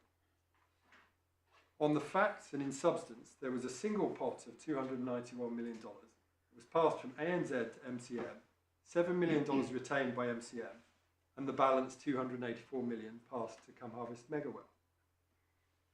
A scenario that makes Come Harvest and Megawell liable in aggregate for considerably more than $291 million, and on one view almost twice that, cannot, we say, be right. The judge's answer is to say there are separate torts here, one against MCM, which he held to be made out, and one which ANZ could pursue. And that's paragraph 607 to 608. That may be right, strictly speaking, if one takes a narrow view of the word liability. But it doesn't grapple with identification of the separate loss of each party and thus double recovery. If we could look briefly again, please, at Sainsbury's and MasterCard in Authorities Bundle tab 14.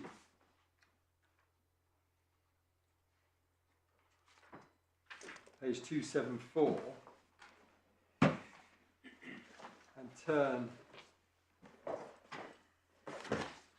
to page 330.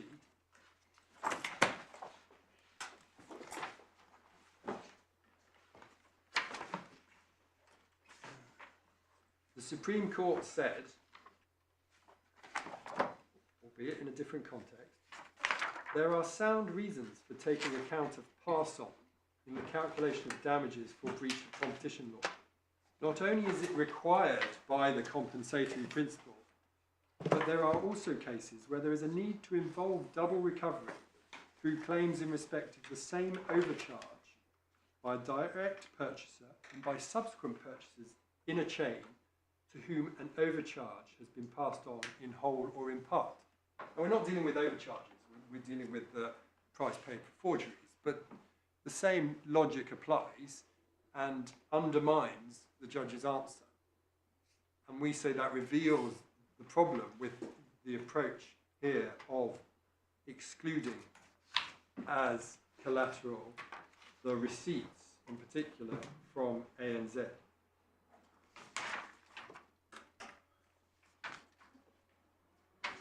So I propose then to move on to part 2. Just before you leave that, do you have any submissions as to whether, on the judge's judgment, with MCM recovering 284 million, they would hold any of that, have to account for any of that to ANZ? If there hadn't been a settlement agreement, if the settlement agreements would be left out of account? I don't have. I mean, there are some cases in which somebody claims really for somebody else's loss and is regarded as holding the damages they recover partially on account for that other person. Well, quite. I mean, one sees in a number of the historical sale of goods carriage of goods cases, the judges, at a minimum, taking comfort from the fact that they don't consider there is overcompensation because they are confident that the money will be held on account for or passed to someone else, for example, who has paid the price for damaged goods.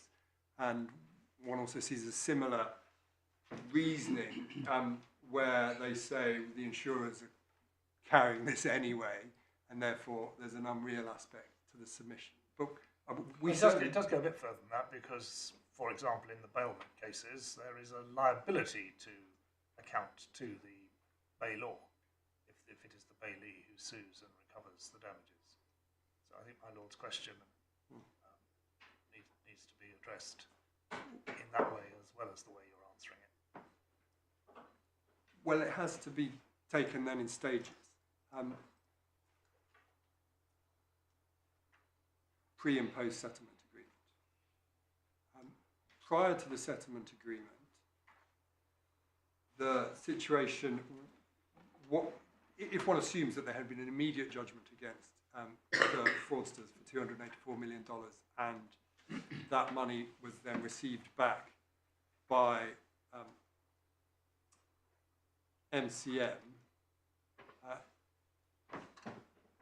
we don't make any positive case that the receipt of the money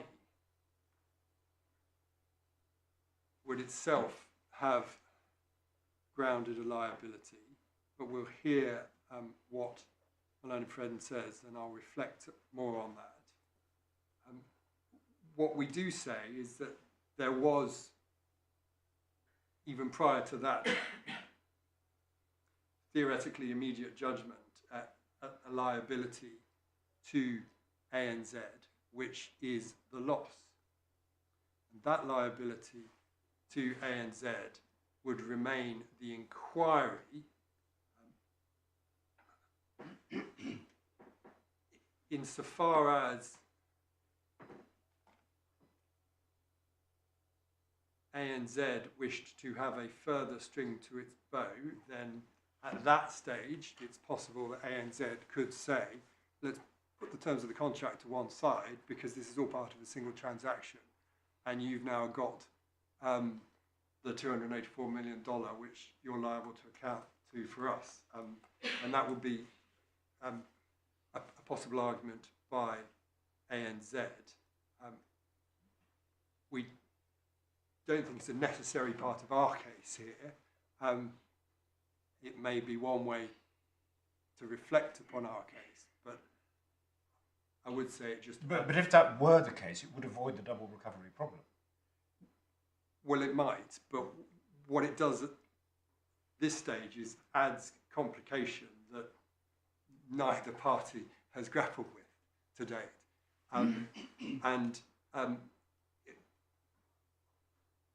Yes, there would be an analogy with the bailment and the sale of goods and carriage of goods Act cases if MCM could make good the proposition that prior to the settlement agreement, upon receipt of money, there would have been a separate cause of action against them by ANZ. But that's not something that they've been saying. What we do say, though, is that that's all by the by once one has the settlement agreement. Because thereafter, as we'll come to see, there has been a compromise, and that is a compromise of what might be termed the more straightforward claims, the contractual claims by ANZ against MCM, but also any other claims. Also, in fact, there hadn't been a judgment or any recovery, as far as I'm aware, by MCM prior to the settlement, and it was a month after the discovery of the fraud. So it must be safe to infer that MCM hadn't recovered any money from the $284 million. And so that question only arises as a matter of theory. But once one gets to the settlement agreement, then one compromises the whole dispute as between ANZ and MCM, and as we say, that crystallises, quantifies the liability, which up to that point was less than certain, and therefore sets the measure of loss, the amount of loss, more accurately, for the reasons we argued below and just now on part 1, but that's subject to part 2, onto which I now propose to move. Just before you do, I'm just trying to see where this gets us. So, if one assumes that the payment under the settlement agreement was that figure in paragraph 4 of your appendix 4, we know actually it might have been adjusted. If that were paid, if ANZ were now to sue Straits for conspiracy, they would have to bring that into account against their damages. Well, not if MCM's right. Because if MCM's right, then we've got 2 separate transactions here. And they could say, well, all our dealings with MCM are raised inter alis acta. We suffered a loss of 291 million when we were defrauded by forgeries that emanated from you. And that's what we say throws into sharp focus the double recovery problem, and also reinforces why we're right on raising inter alis acta in the context of these facts. The fact that MCM's dealings with ANZ are res inter alis acta in relation to MCM's claim in conspiracy and deceit, which is what the judge found, it doesn't necessarily follow that MCM's parents' payment under the settlement agreement is res inter alis acta, does it? Because ANZ's claim is we paid out 291 million to MCM. We've only had X of it back. That's the. Well, that may be the way they put their claim, but I accept that it's not necessarily going to lead to the same answer, because I must accept that, because my case is that in each instance it's a question of proximate causation, and therefore it is going to depend upon the way in which the claim should be framed and what is and isn't to be taken into account. But I do say that when the position on res inter alis here is put as it is by MCM and by the judge, it would be open to ANZ to argue that their loss was $291 million and everything else was res inter alis acta.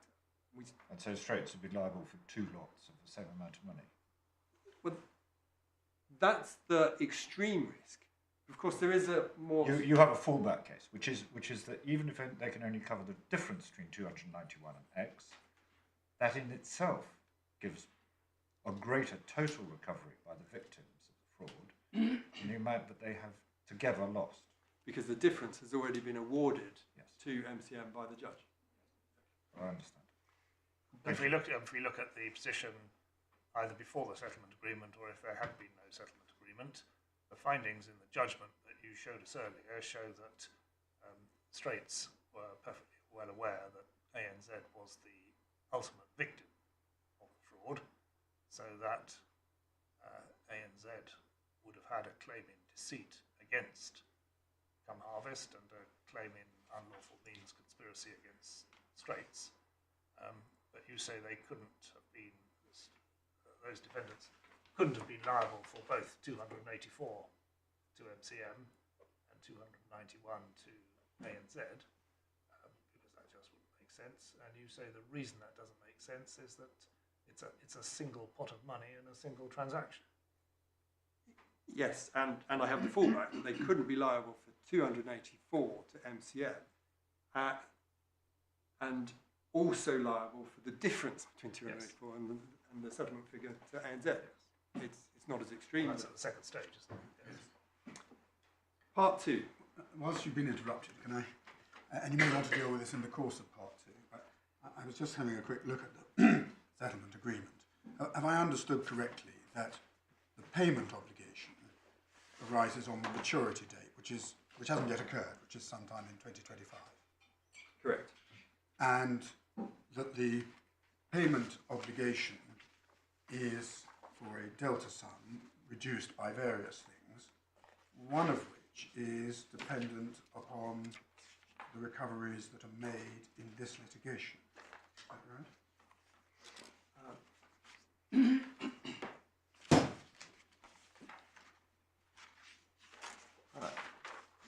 That may be right. Perhaps, as your Lordship says, I can come back to that when I'm dealing with this as it arises. Well, yes. There are three things that, okay. that I'd like some help with. But if that's right, one is whether, if at stage 2 the proper measure of loss is the settlement figure, is the court bound to have a stab at that now, or does it wait and see what the settlement figure should turn out to be? Secondly, if the latter, or possibly even if the former, is it dependent upon any subsequent agreement that MCM and ANZ may make between now and then to amend this? You told us, I think it's been amended several times. So is it subject to further amendment? And then thirdly, there's the question as to how it works. If the measure of loss is the settlement figure, but the settlement figure itself depends upon what's recovered in these proceedings.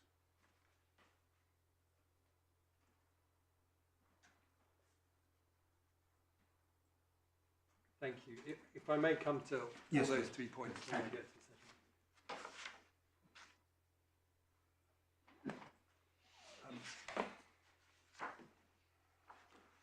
Before we look at the settlement agreement itself, I want to start by showing your Lordship how the issues in relation to the settlement agreement have developed procedurally and in chronological order. One starts, please, with the particulars of claim, which are in the core bundle, tab 10. Yes, we are part 2, I'm grateful.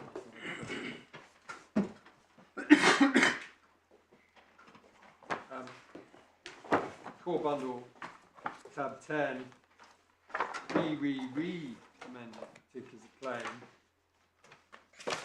And one we can pick up is on page 282.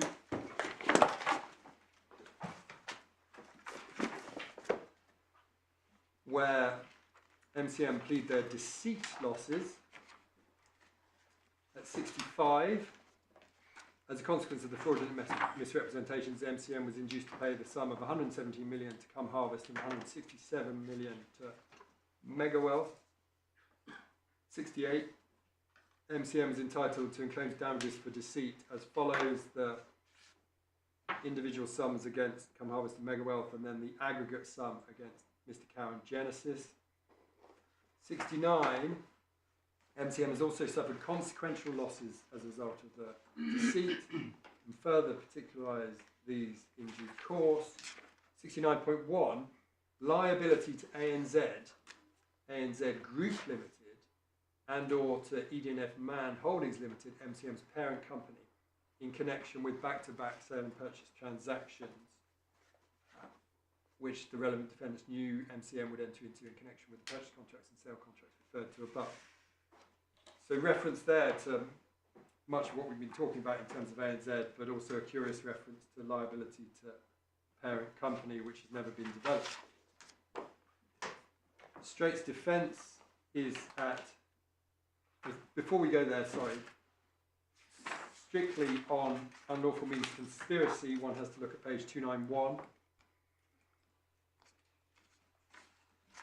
Paragraph 76. The alleged loss is twofold: the payment of the 284 million for no consideration, and consequential loss as alleged at paragraph 69 we've just seen. Core 11 is Straits re-amended defence. Page 378.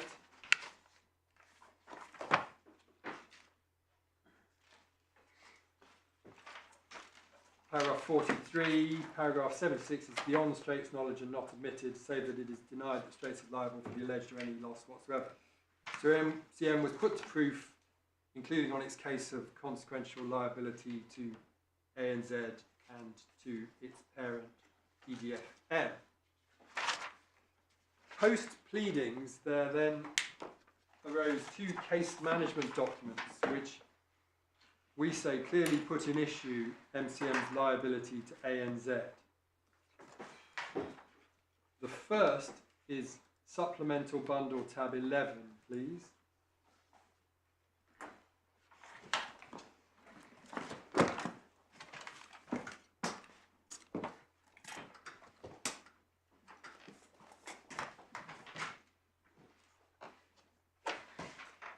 This is the CMC draft list of common ground and issues.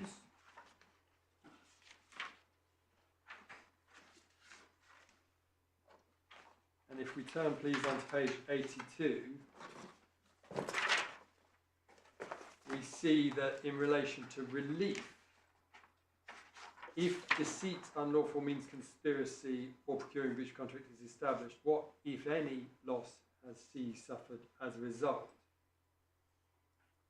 That includes sub-issue 2, what, if any, consequential loss has C suffered in liability to ANZ? Sub-issue 3, has C's loss been extinguished as a result of payment received from ANZ or any third party? 4, must C give credit for any other benefits received? So we say from those issues, position as between ANZ and MCM was clearly in play. Was this an agreed list of issues? I believe so, my lord, yes. I believe so, yes. Thank you. Great. But just to point out, while we're on there, my lord, save me going back to it. Excuse me, items 3 and 4 are issues that were raised by the other defendants, not by Straits. Because all Straits pleaded was a non-admission. They didn't take the point on the settlement agreement. Well, we've seen our pleading, and that is correct insofar as our pleading goes. But we say the point was open to us at trial. It was a trial against all the defendants who hadn't settled. That includes D1 and 2 and D3 and 4 at least. 5, 6, 7 and 8 had gone, and so we don't accept that the lack of reference to a D10 pleading under issues 21, 3 and 4 means this wasn't in play at trial, if that's what's being suggested. The second document, list of issues for disclosure, is at tab 7, please, of the supplemental bundle.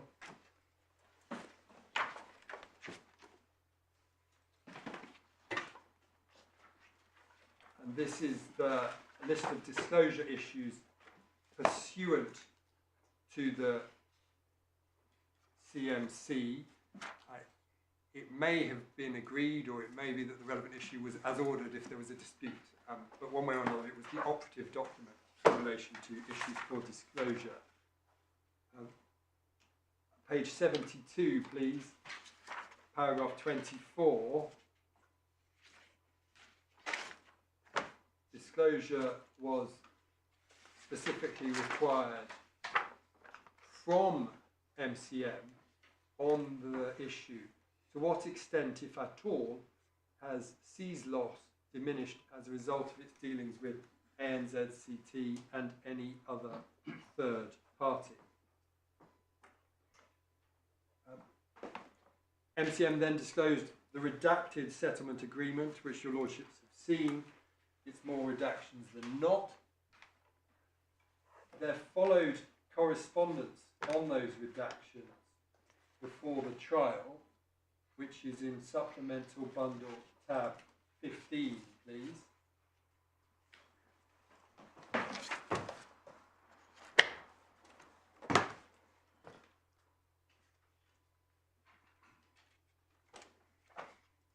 And if one starts at the end, page 101, bottom message.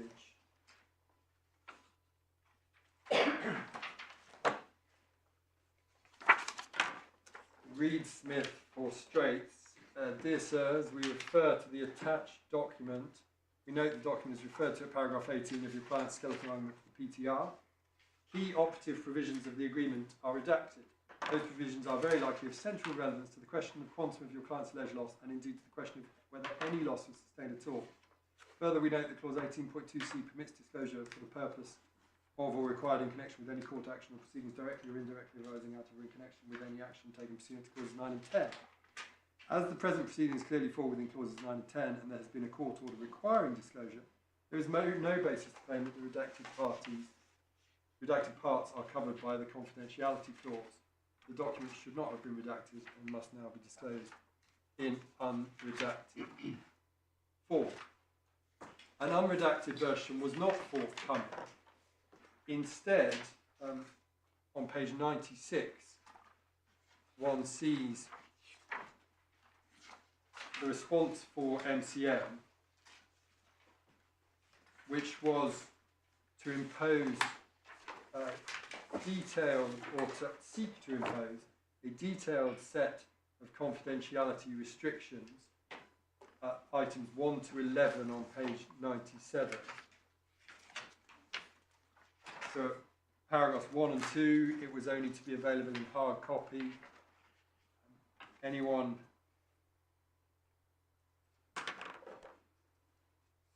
to whom a copy was given was to sign a confidentiality deed, that's paragraph 8, etc.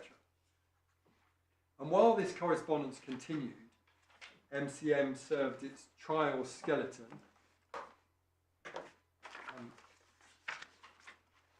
What was the date when the trial was due to start?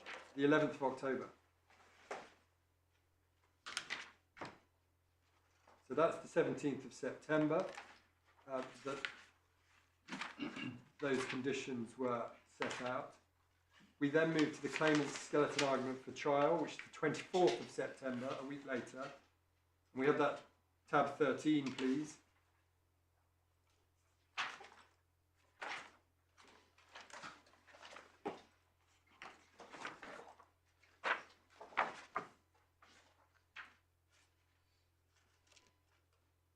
Loss is addressed very briefly at page 87.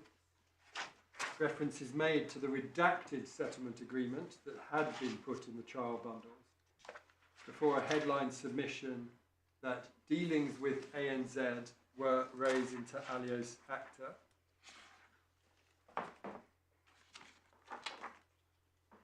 Straits then served its responsive skeleton on the 29th of September. We have an excerpt, please, at tab 14.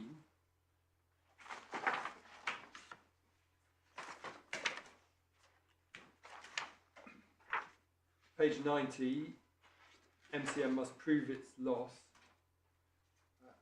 Paragraph 141, MCM pleads its loss is the 284 million, but that is only half the picture.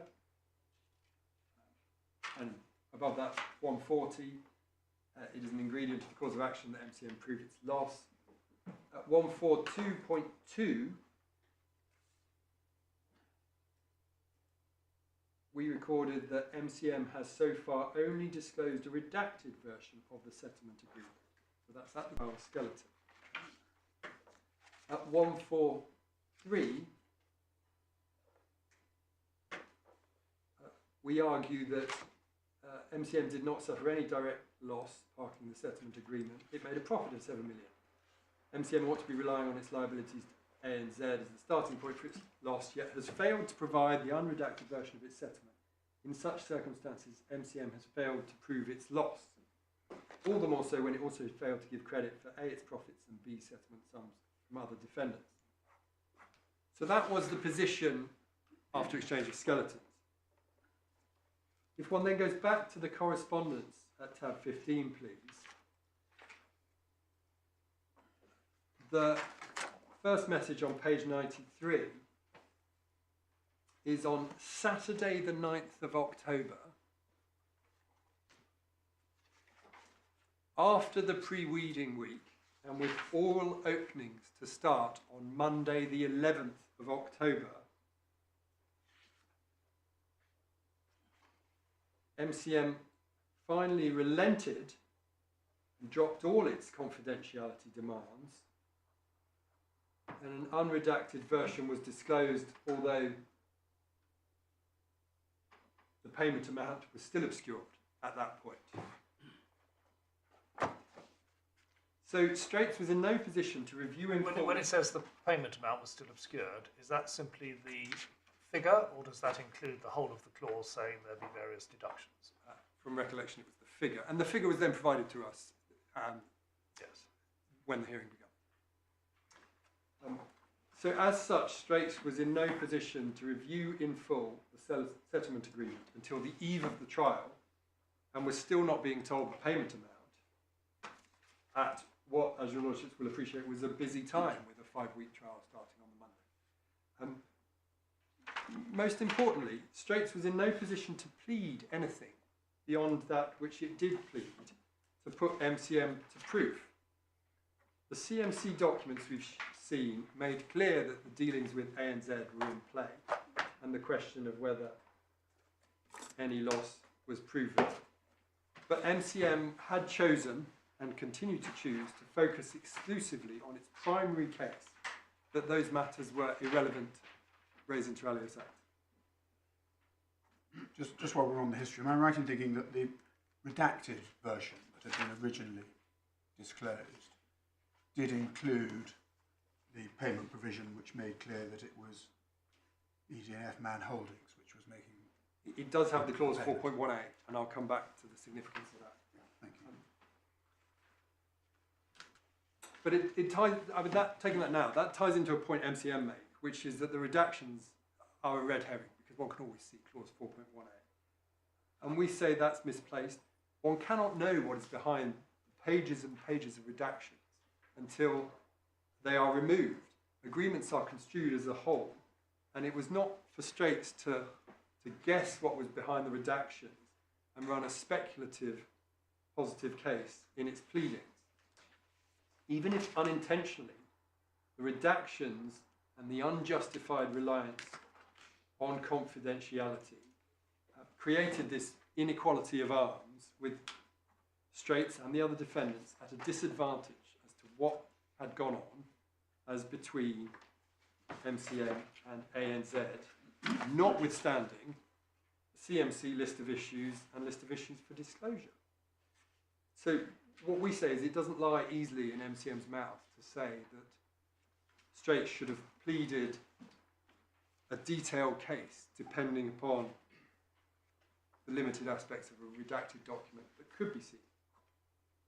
So having received on Saturday, the 9th of October, the unredacted document, say for the payment amount, Straits' rights were reserved in oral opening because there had not yet been time to review properly the unredacted document.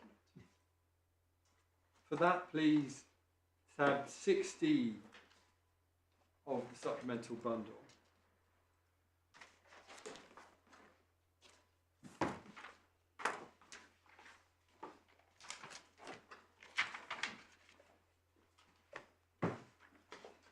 And there, in my oral opening, so this is now... Sorry, I missed the reference. Could you just give it to me again? Tab 16, supplemental, Thank you. page 103.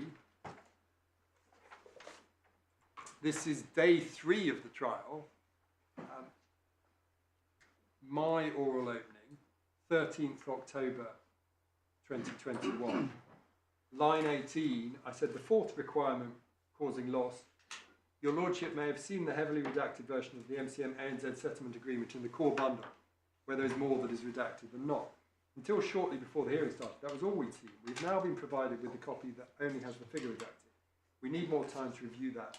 Subject to that review, our case will be that MCM is entitled at most to what my learned friend has recast as his alternative claim. And then I go on to complain about the history of being asked to agree a complex set of confidential reality provisions with a sealing order sitting in private, etc., and our difficulty in assessing the reasonableness of that. And I say, if we can see the figure, so it must be that as at day 3, I still hadn't seen the figure. We have visibility of what we need to make our submissions subject to the review of the settlement agreement, leading to us asking for other documents to which it refers. The trial then unfolds over 5 weeks, and there is no evidence relating to the settlement agreement at all. So the next step in the chronology was the written closings. And for those, please, can we start at tab 21 of the supplemental bundle?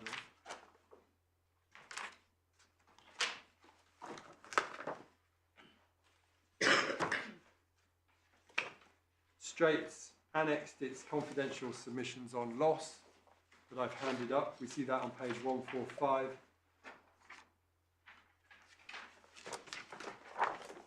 And on page 147, the position was taken more generally that MCM must prove its loss and not recover more than its actual loss. If your lordships have the confidential submissions on loss that I handed up from Annex 4,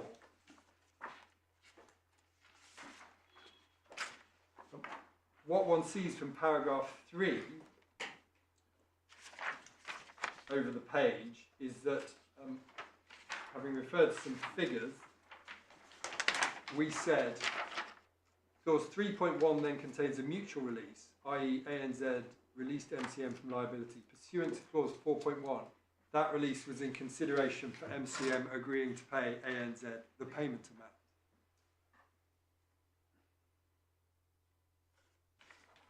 That is inaccurate in the sense that the obligation to pay fell on EDFM. Why does that matter for present purposes? Because it is the first point in time at which Straits implicitly conceded that it wasn't taking the point on the payment obligation falling on EDFM rather than on MCM. During opening, we had reserved our position to review the settlement agreement as a whole. Nothing then turned on it in terms of the evidence. We then exchanged written closings, including this annex. The final piece is the oral closings, and there the issue of loss was addressed by Mr Dinsmore. Do you accept that if this document had been disclosed to you unredacted at the outset, then there would have been a burden on you at least to raise the point that the loss claimed by MCM had not been suffered by them at all because it had been paid by EDFM? No, we don't. If one takes the matter chronologically, the trades were all in 2016, and the question of whether the trades with ANZ are relevant to loss was squarely in play below and on this appeal. If we're right about that, my part 1 this morning, then as at 2016, MCM's only loss was its liability to ANZ. January 2017, the fraud was uncovered. February 2017, MCM compromised that liability. We say it could not thereafter rely upon an abstract liability to ANZ. Matters had crystallised in the settlement agreement. Do we know it compromised that liability in full in February? Have we seen the February version?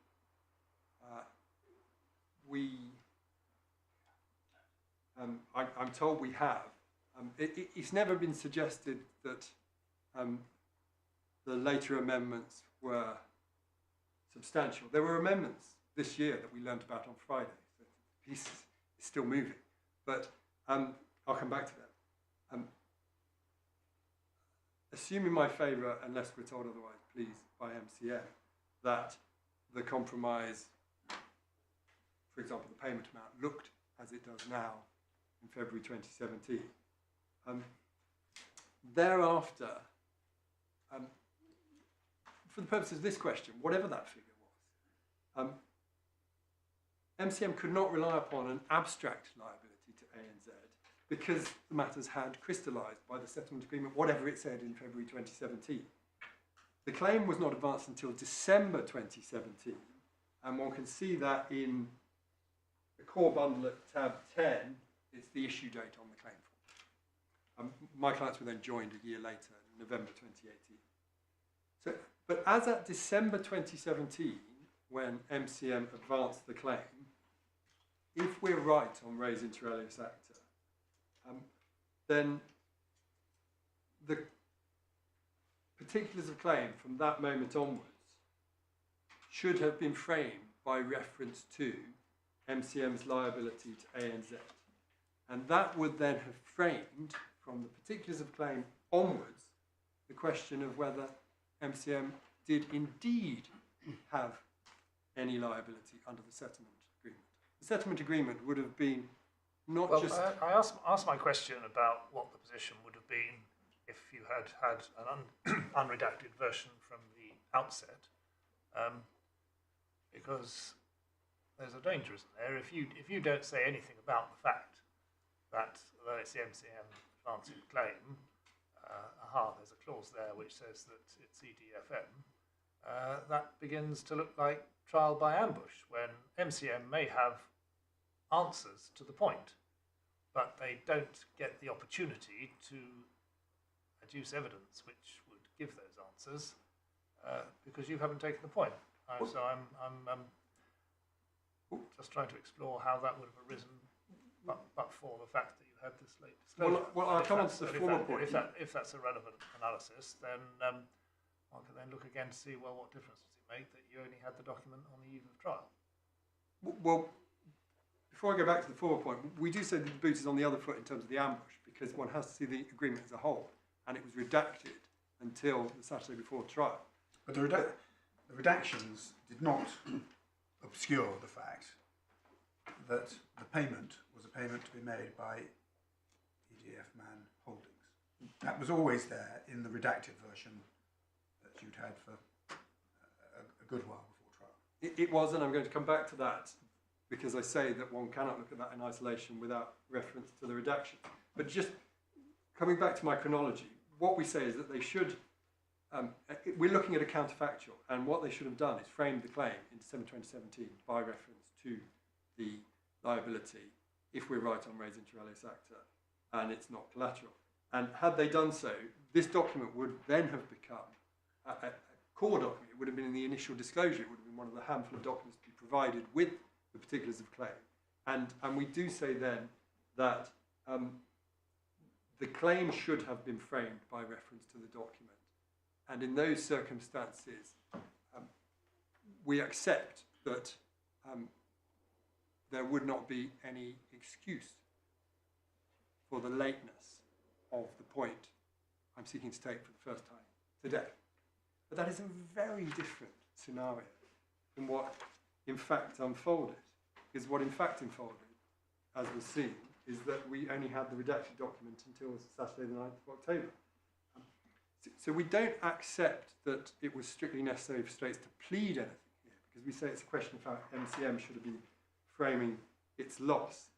But if we're wrong about that, we say two things. First, MCM failed to set out the correct approach to its loss, and that is the root cause of the problems here. Well, it's not necessarily a question of pleading. There are other techniques in the commercial court for flushing out the real issues. And if you've got a very simple answer to the case, that they haven't suffered any loss at all, EDF Man paid all this, then that gets you out of this 5-week trial very quickly, if you're right. So one would expect that if that's the point that's going to be taken, it would be. With hindsight, yes, but the redactions cannot be ignored here, because it's the same point I'll come back to in a sense, which is that one has to look at the agreement as a whole to see whether, as in fact we say follows from the agreement as a whole, MCM were released from liability with no corresponding obligation to pay. But if I may finish the chronology here, if I have time. We're in Mr Dinsmore's oral closing on loss, and this is, please, Supplemental Bundle tab 19. And day 16 now, the 11th of November of the trial.